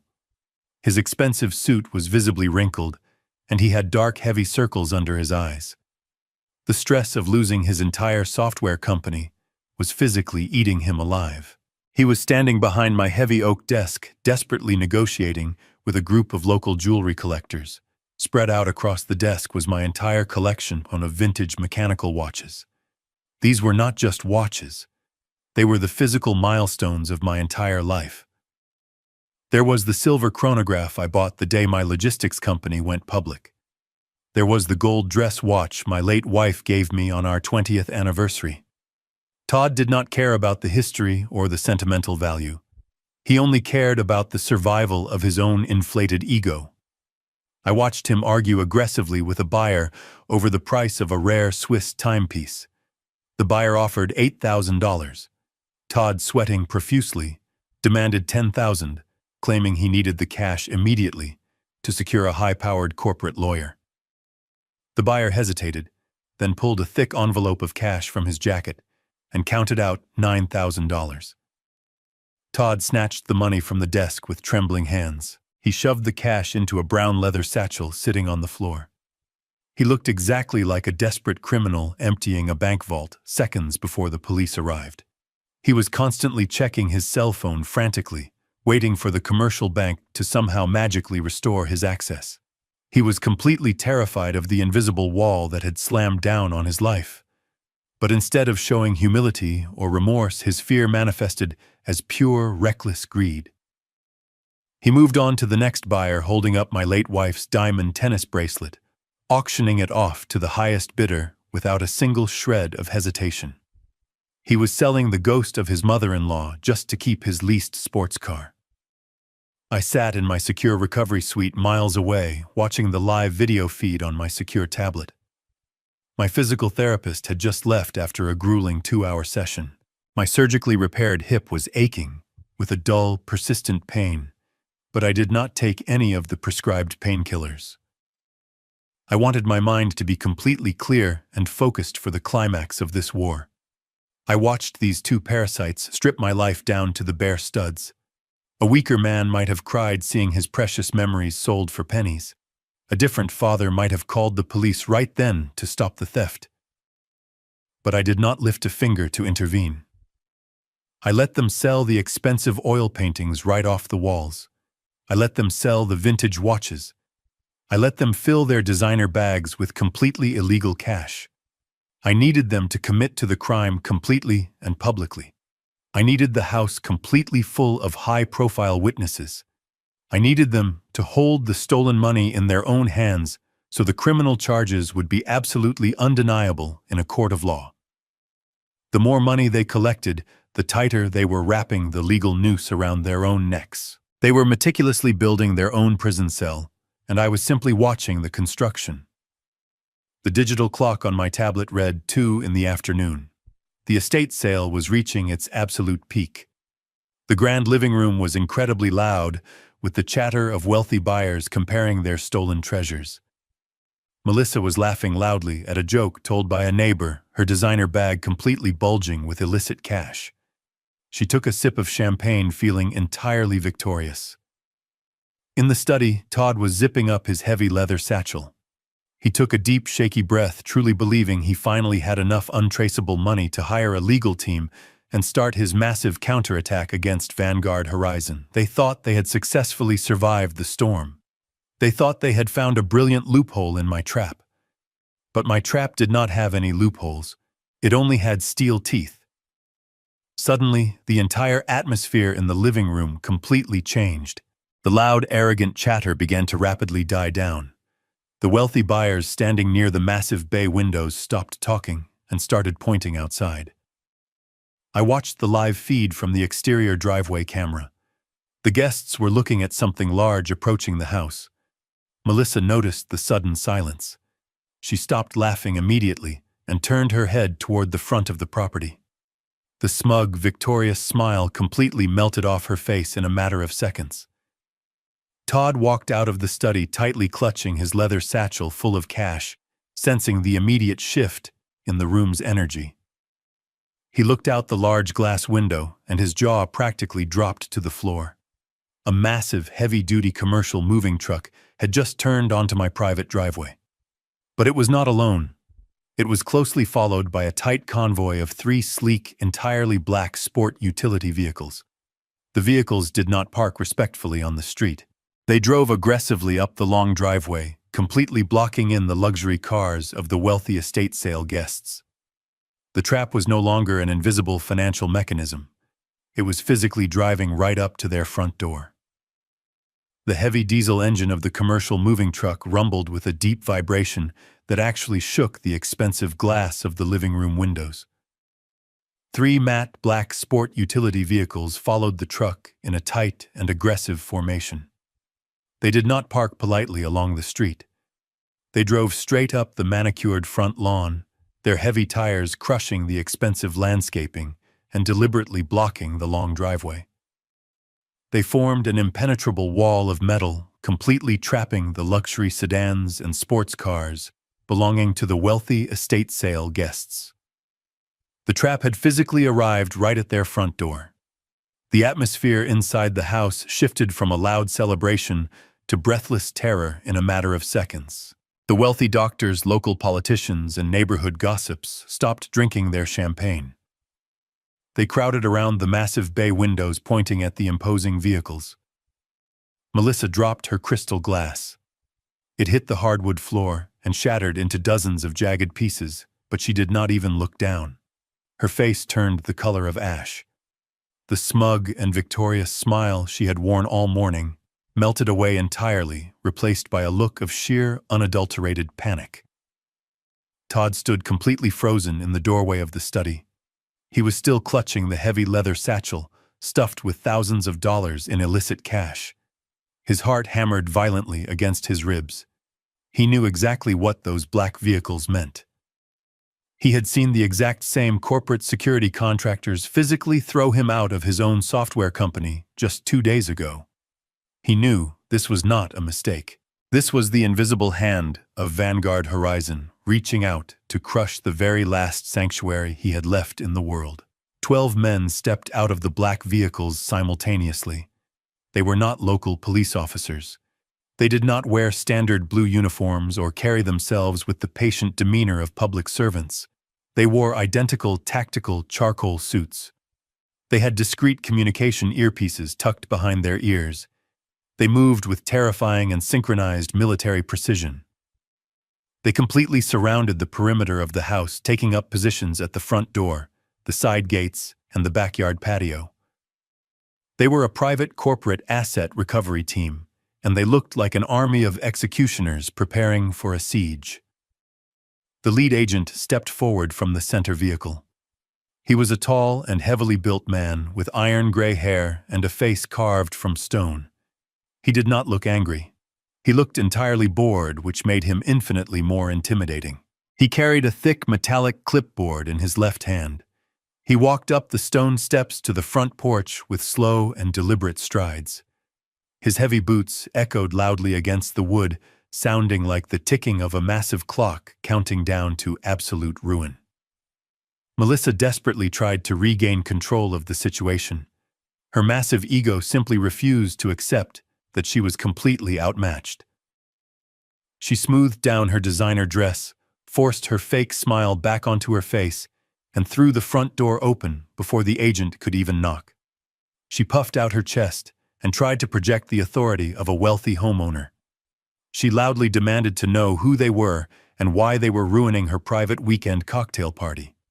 She threatened to call the mayor and have them all arrested for trespassing. The lead agent did not even blink. He completely ignored her theatrical outrage. He stopped exactly 2 feet in front of her and looked down at her with absolute disgust. He did not lower his voice to speak to her privately. He projected his voice loudly and clearly, ensuring that every single wealthy guest standing in the foyer and the living room could hear his exact words. He introduced himself as Agent Bradley, the Regional Director of Asset Recovery for Vanguard Horizon Commercial Trust. Melissa opened her mouth to argue, but Agent Bradley cut her off instantly. He held up the heavy metallic clipboard. He announced to the entirely silent room that the property they were currently standing inside was legally owned by a commercial corporation. He stated that the previous owner, Richard Caldwell, had lawfully transferred the deed prior to his medical discharge. He looked directly at the wealthy guests holding my antique furniture, my expensive paintings, and my late wife's jewelry. He delivered a legal warning that hit the room like an explosive shockwave. Agent Bradley informed the crowd that Melissa and Todd had absolutely no legal authority to sell a single item inside this house. He stated clearly that every transaction taking place today was completely fraudulent. He explained that purchasing corporate assets from unauthorized individuals constituted the felony receipt of stolen property. He told the terrified guests that they were actively participating in a massive illegal fencing operation, and they were all currently holding stolen corporate evidence in their hands. The reaction was instantaneous and completely chaotic. The wealthy buyers were people who valued their pristine reputations above all else. The mere mention of felony charges and stolen property sent them into an absolute frenzy. A prominent local surgeon immediately dropped the antique vase he had just purchased. A wealthy socialite frantically unhooked the diamond tennis bracelet from her wrist and threw it onto the nearest table as if the metal was burning her skin. The guests realized they had been completely conned. They turned their collective rage entirely onto Melissa and Todd. Dozens of angry people began screaming at my daughter. They demanded their cash back immediately. They called her a thief and a fraud. Melissa backed away from the door, her hands raised defensively, completely overwhelmed by the vicious hostility of her own country club friends. She tried to stammer out an excuse claiming it was a massive misunderstanding, but no one was listening to her lies anymore. The illusion of her grand lifestyle was completely stripped away, exposing the pathetic and desperate criminal hiding underneath the designer clothes. In the middle of the absolute chaos, Todd made a catastrophic decision. His mind completely snapped under the pressure.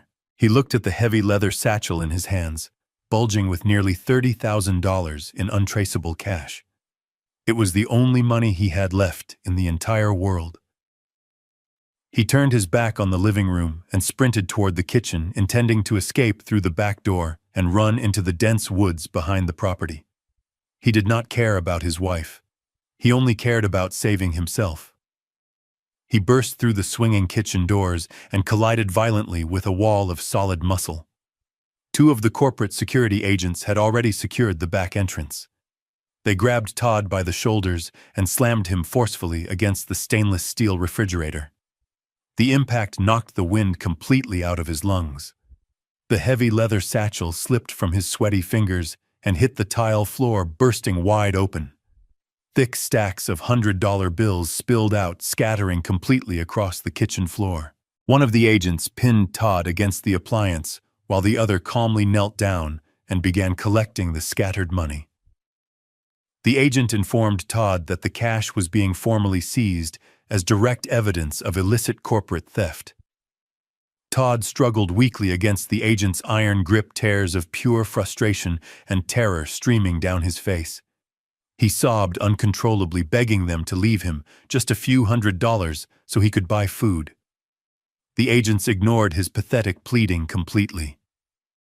Back in the front hallway, Agent Bradley stepped past a completely paralyzed Melissa. He walked directly into the center of the living room and issued a final command to the panicked crowd. He ordered everyone who did not reside in the house to exit the premises immediately. He warned them that anyone remaining inside the property in exactly 2 minutes would be detained and handed over to the local police for criminal processing. The guests did not hesitate for a single second.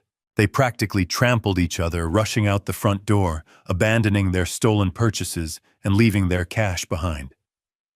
They sprinted across the lawn to their blocked luxury cars, completely desperate to distance themselves from the radioactive disaster of my daughter's life. Melissa was left standing alone in the center of the room, surrounded by abandoned antiques and stern security contractors. The estate sale was over, and the final reckoning had officially arrived. The fleeing guests created a chaotic wave of panic across my front lawn. Luxury cars reversed recklessly over the manicured grass, desperate to escape the corporate blockade. But the mass exodus suddenly ground to a complete halt. A heavy silence fell over the property as a large custom medical transport van pulled slowly up the center of the driveway, parting the sea of black security vehicles. The van parked directly in front of the grand entrance. The rear doors swung open with a heavy metallic clack. A mechanized hydraulic ramp slowly lowered to the pavement. I did not look like the broken, pathetic old man they had left to die on the freezing concrete floor. I did not look like the terrified victim trembling in a hospital bed. I was dressed in a flawlessly tailored charcoal suit that concealed my heavy medical bandages. I sat perfectly upright in a state-of-the-art motorized wheelchair. I navigated the chair down the ramp with practiced precision. Jonathan Pierce walked closely by my side, holding a thick leather binder. 2 massive private security contractors flanked me, their hands resting cautiously near their utility belts. The lingering guests, who had been too shocked to run, stood frozen on the lawn, staring at me in absolute disbelief. Melissa was standing on the front porch. The stolen cash from the estate sale was completely forgotten. Her eyes were wide with a terror so profound it looked as though she had seen a ghost. In many ways, she had. The father she knew was completely dead. The man rolling up her driveway was the chief executive of her absolute destruction. I maneuvered my wheelchair up the smooth concrete path toward the front steps. I stopped exactly 10 feet away from my daughter. The front door of the house opened behind her. 2 corporate agents marched Todd out onto the porch. They had his arms pinned firmly behind his back. His expensive suit was ruined. His face was stained with tears and sweat. He looked down at me in the wheelchair, and his entire body began to shake uncontrollably. He finally understood the absolute magnitude of his miscalculation. I looked around my property. I saw my antique chairs sitting carelessly on the lawn.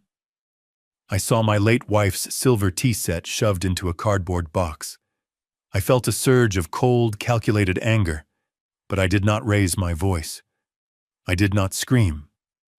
I spoke with the calm, measured authority of a man who held all the cards. I told Melissa that the estate sale was officially canceled. Jonathan Pierce stepped forward. He opened the leather binder and pulled out a stack of heavily stamped legal documents. He handed them to me.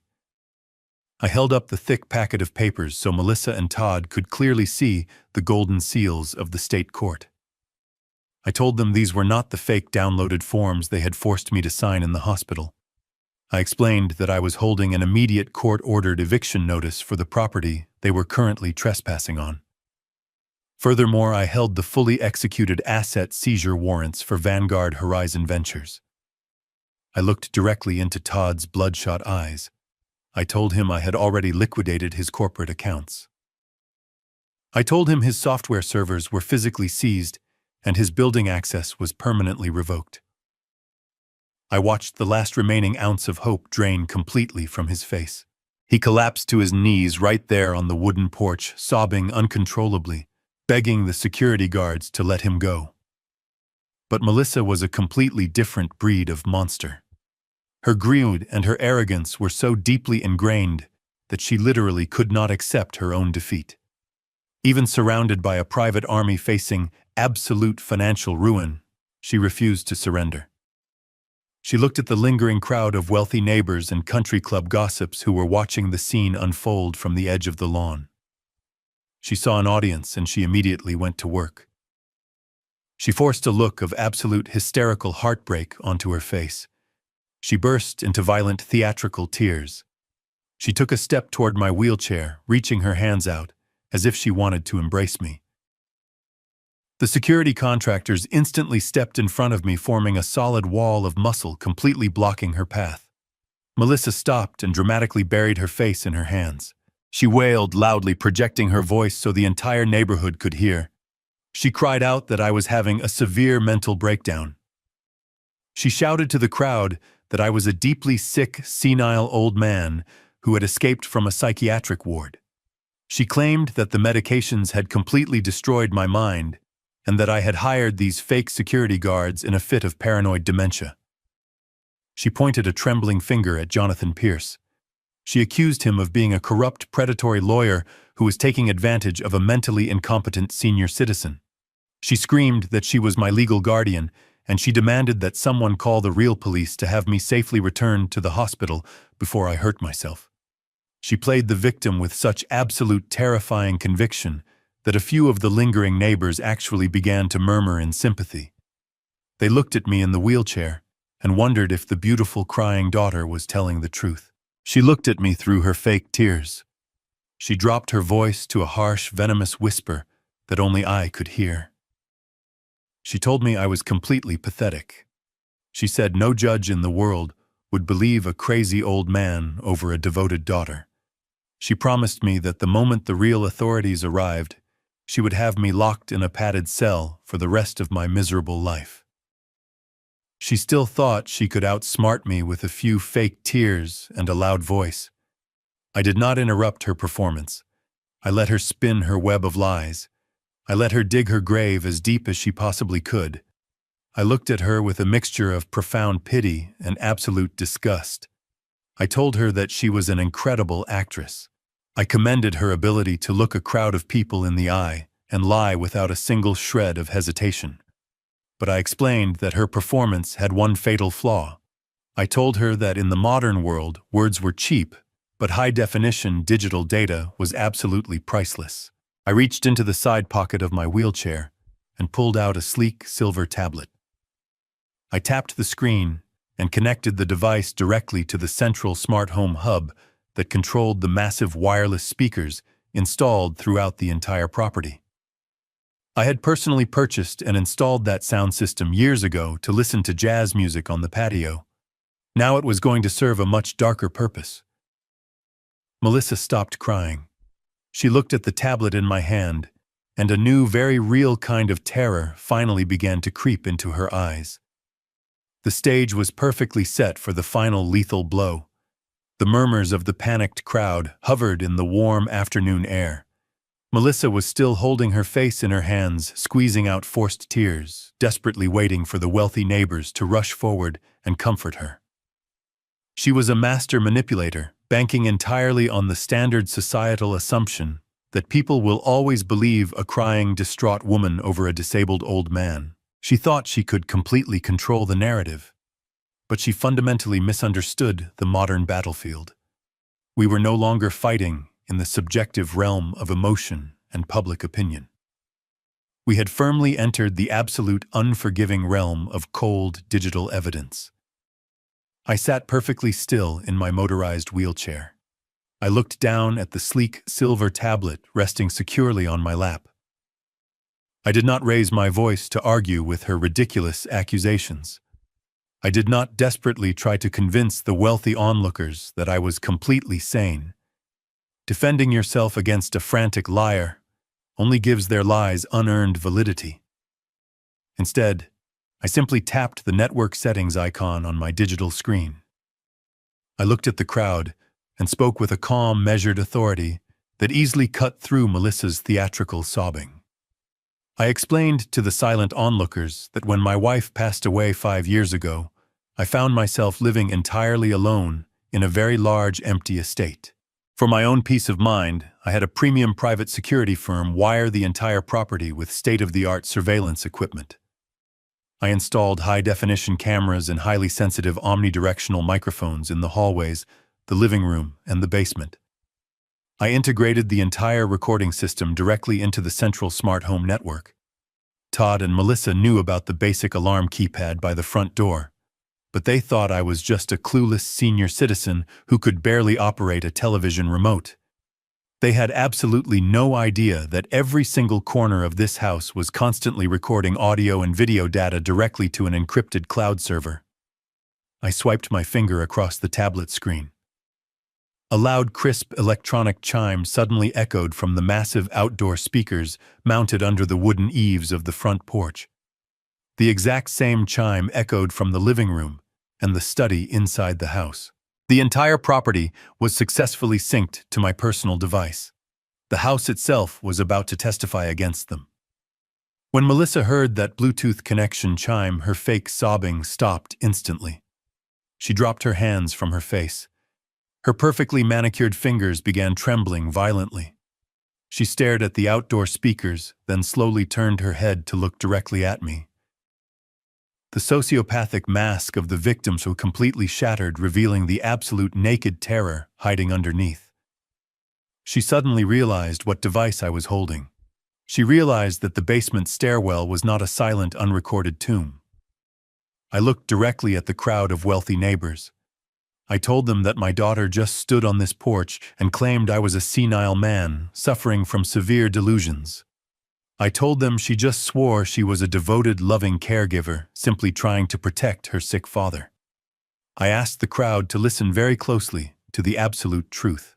I told them they were about to hear exactly what happened on Thursday afternoon, just minutes before Melissa and Todd left for a luxury anniversary vacation in Napa Valley. I pressed the play button on the glass screen. For a brief second, there was only the faint static of ambient room noise. Then the crisp, undeniable audio of the basement camera began to broadcast across the entire estate. The volume was perfectly adjusted, carrying the voices clearly across the manicured lawn. The crowd heard Melissa's voice first. It was not the weeping, fragile voice she had just used to beg for their sympathy. It was cruel, harsh, and dripping with absolute venom. The massive speakers blasted her demands. They heard her insulting my age. They heard her aggressively telling me that my slight limp was a liability and demanding that I sign the deed of my house over to her. They heard me refuse her demands. They heard me tell them to pack their bags and vacate my property immediately. The wealthy onlookers stood completely frozen in shock. The local socialite who had defended Melissa just moments ago covered her mouth with both hands. The prominent surgeon who had purchased my writing desk stared at the speakers in absolute horror. The grand illusion of the loving daughter was instantly and entirely incinerated. But the audio recording was not finished. It was about to get much worse. The speakers broadcast the heavy sound of my footsteps moving toward the hallway phone. Then came the sudden, violent sound of physical exertion. The crowd clearly heard Melissa grunt as she shoved me with all her strength. They heard my sharp gasp of absolute surprise. What followed was a sound that made several people in the quiet crowd physically flinch. The heavy booming audio captured the terrifying thud of my body hitting the top wooden step. It captured the chaotic, violent tumbling as I fell backward down the steep stairwell. The microphones picked up the sickening crack of my ribs hitting the wooden railing. And finally, the audio delivered the devastating, bone-crushing impact of my body hitting the solid concrete floor at the bottom of the basement. A woman in the crowd let out a horrified, piercing gasp. Total silence followed the terrible crash on the recording. Only my ragged, agonizing wheezing could be heard echoing from the porch speakers. It was the undeniable sound of an injured man fighting for his life in the absolute dark. On the porch, Todd was sobbing uncontrollably, thrashing weakly against the iron grip of the corporate security agents. He was begging me to turn the audio off. He was screaming that he was incredibly sorry. But I did not touch the tablet. I forced him to stand there and listen to his own damnation. The digital recording continued. The crowd heard cautious footsteps approaching the top of the stairs. They heard the floorboards creak as Todd and Melissa looked down at my broken body. The silence on the tape stretched for 5 agonizing seconds as they decided my fate. Then Todd's voice echoed across the lawn, crisp, clear, and completely devoid of basic human empathy. The high-end speakers amplified his exact, chilling words. Maybe now he will get the message. Let him die down there. The crowd erupted into loud murmurs of absolute revulsion. The final sound on the recording was the heavy, metallic click of the deadbolt, locking me inside the freezing basement, followed by the muffled sound of their luxury car driving away to wine country. I pressed a button on the screen, and the audio completely stopped. The silence that fell over the large property was heavier than lead. It was the absolute silence of total, inescapable judgment. I looked at my daughter. She was no longer standing proudly on the porch. Her knees had completely buckled. She had collapsed against the wooden railing, sliding down until she was sitting on the dirty floorboards. She was staring blankly at the grass, her mind completely destroyed. There were no fake tears left to cry. There were no more lies to spin. Her entire social standing, her pristine reputation, and her complete financial future had just been publicly executed in front of the most influential people in her city.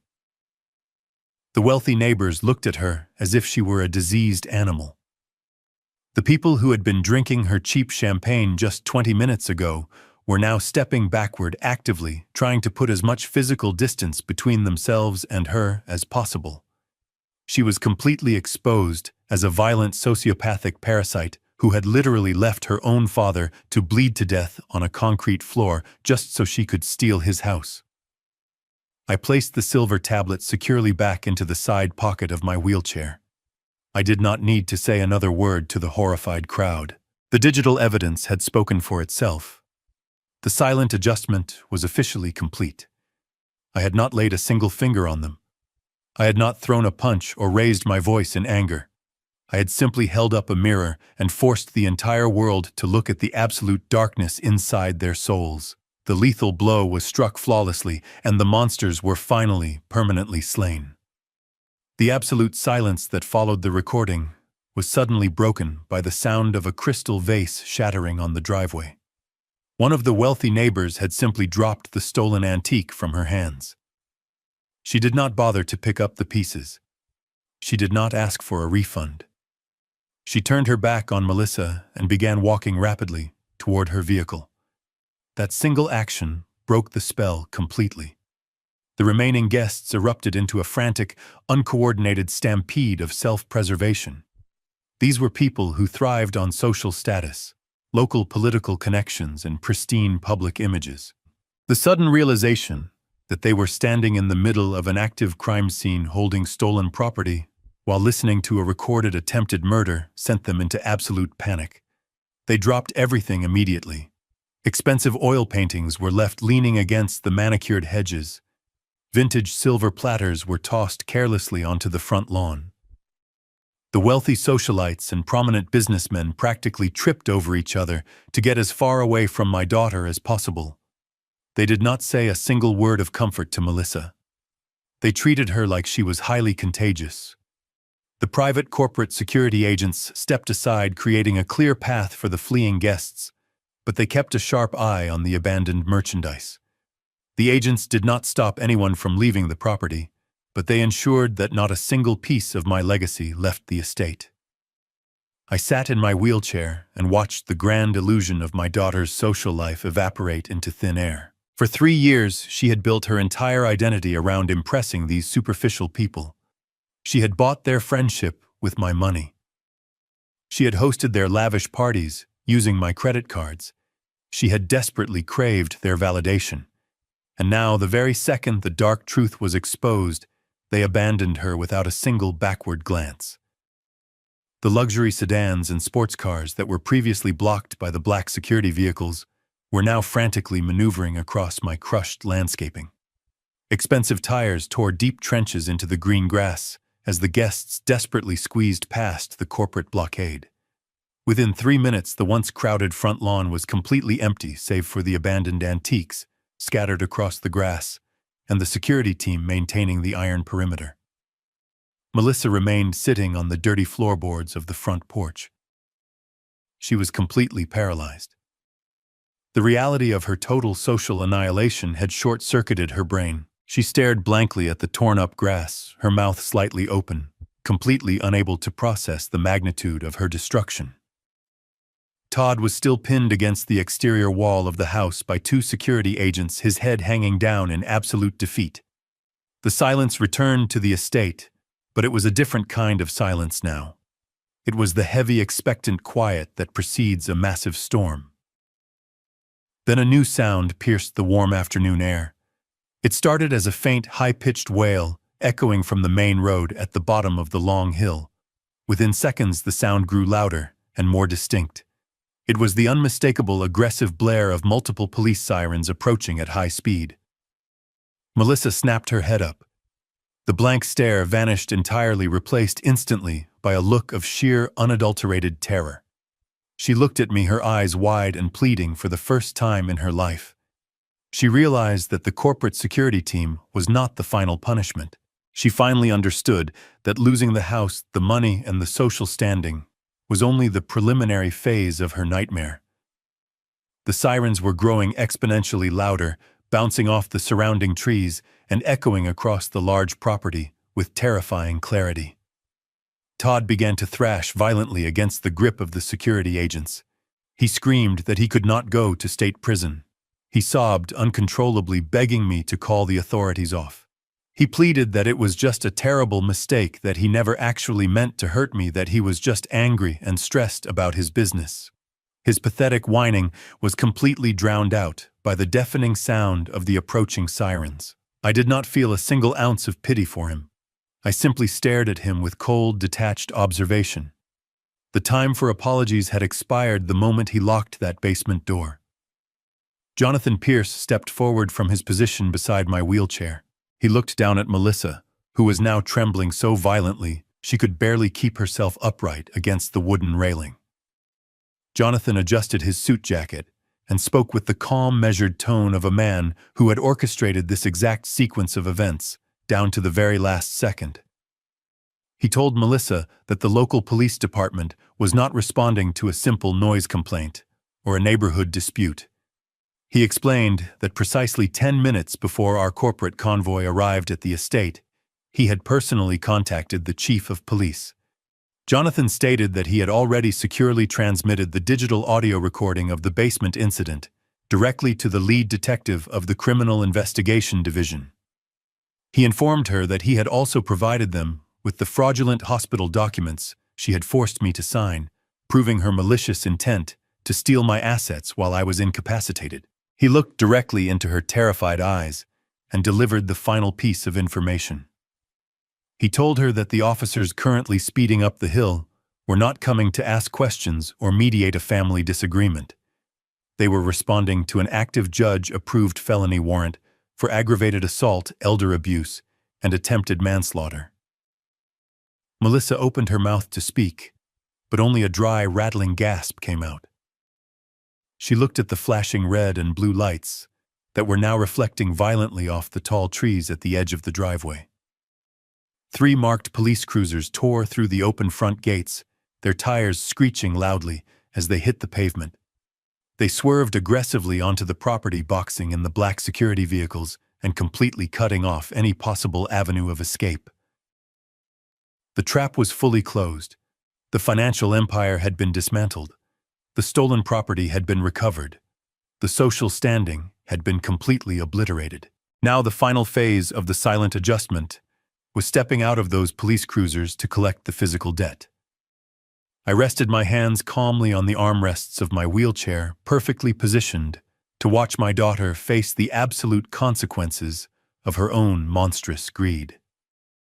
4 uniformed officers stepped out of the black and white police cruisers. They moved with absolute terrifying authority, their hands resting securely on their heavy duty belts. Behind them, an unmarked gray sedan pulled up and parked on the crushed grass of my front lawn. The driver's side door opened, and Detective Lawson stepped out into the warm afternoon air. He was the exact same detective who had visited my hospital room just 2 days ago. He was the man I had lied to about tripping in the dark. He looked at the massive private security perimeter, the abandoned antiques scattered across the driveway, and finally he locked eyes with me sitting in my motorized wheelchair. He did not look angry that I had deceived him. A faint, almost imperceptible nod of professional respect crossed his weathered face. He understood instantly that my lie in the hospital was not an act of fear. It was a calculated tactical maneuver designed to gather absolute undeniable evidence of their crimes. Jonathan Pierce walked down the smooth concrete path to meet the detective halfway. They did not exchange pleasantries or shake hands. Jonathan simply handed Detective Lawson the silver tablet and a thick manila envelope containing the legally voided power of attorney documents. Lawson opened the video file on the digital screen. The uniformed officers immediately formed a tight perimeter around the front porch, ensuring Melissa and Todd could not make a desperate run for the dense woods behind the house. I watched Detective Lawson's face as he viewed the high-definition security footage from my basement stairwell. The bright tablet screen reflected clearly in his observant eyes. He watched my own daughter press her hands against my chest and shove me backward into the dark. He watched my body shatter against the hard concrete floor. Then the crisp audio played from the tablet speaker. Lawson heard Todd deliver his chilling death sentence. The detective's jaw tightened. The professional neutrality completely vanished from his expression, replaced instantly by a look of profound, absolute disgust. He handed the tablet back to Jonathan Pierce without saying a single word. He turned his attention entirely to the front porch. Detective Lawson walked slowly up the wooden steps.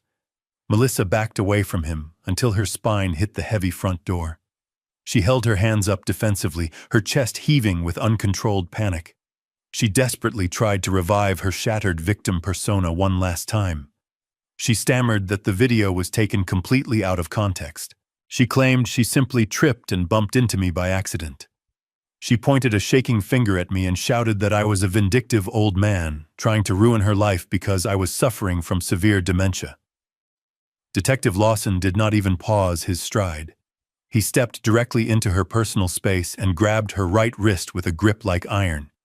He told her to save her pathetic lies for the judge. He forcefully pulled her arm behind her back. Melissa screamed in genuine shock as the cold, heavy steel of the handcuffs snapped tightly around her wrist. The sharp, metallic click echoed loudly across the silent property. It was the absolute final sound of her freedom ending. Lawson grabbed her other arm completely, ignoring her violent thrashing, and secured the heavy steel cuffs together. He read her the Miranda rights in a loud, monotone voice that entirely drowned out her hysterical sobbing. He formally charged her with felony elder abuse, aggravated assault, and attempted manslaughter. He stated that because she had locked the door and left the state while I was bleeding on a concrete floor, she was also being charged with depraved heart, reckless endangerment. Melissa stopped fighting. Her legs completely gave out beneath her. If the detective had not been holding her up by her arms, she would have collapsed into a pathetic heap on the dirty floorboards. The pristine designer dress she had worn to impress the wealthy neighborhood was now severely wrinkled and stained with sweat. Her perfect, glamorous life was officially dead. Todd watched his wife get handcuffed with wide, terrified eyes. He instantly realized that his only remaining option was to completely betray the woman he had married. The cowardice that defined his entire existence took absolute control over his brain. He pressed his back against the exterior wall of the house and pointed directly at Melissa. He shouted to the police officers that he had absolutely nothing to do with the physical assault. He screamed that she was crazy, that she had pushed me in a fit of sudden rage, and that he had been too terrified of her violent temper to call an ambulance. He actually tried to claim that he was a victim of her domestic manipulation. Melissa snapped her head up. The ultimate betrayal from her own husband ignited a brief, venomous spark of pure hatred in her eyes. She screamed back at him, her voice cracking with absolute fury. She shouted that it was his idea to lock the door. She yelled to the police officers that Todd was the one who said to let me die down there so they could steal the house and fund his pathetic failing tech startup. They were completely destroying each other, right there on my front porch, gladly trading their marital vows for desperate, futile attempts to save their own skins. Detective Lawson looked at Todd with a level of contempt usually reserved for actual insects. He signaled to two of the uniformed officers. They marched quickly up the steps, grabbed Todd by the shoulders, and aggressively spun him around. Todd sobbed and begged as the officers slammed him face first against the wooden siding of the house. They pulled his arms roughly behind his back and secured the heavy steel handcuffs around his wrists. Lawson stood right next to Todd's ear and informed him that the digital audio clearly recorded his voice sealing my fate. The detective stated that the legal duty of care laws in this state made Todd entirely culpable for my injuries. He formally arrested Todd as an accessory to felony elder abuse, accessory to attempted manslaughter, and conspiracy to commit real estate fraud. Todd completely broke down, crying loudly and helplessly, like a frightened child, as the officers patted him down and emptied his expensive pockets. The police officers gripped Melissa and Todd firmly by their arms and began marching them down the wooden steps. This was the ultimate walk of absolute shame. They were paraded past the scattered remnants of their illegal estate sale. They walked past the expensive antique furniture they had desperately tried to steal from me. They walked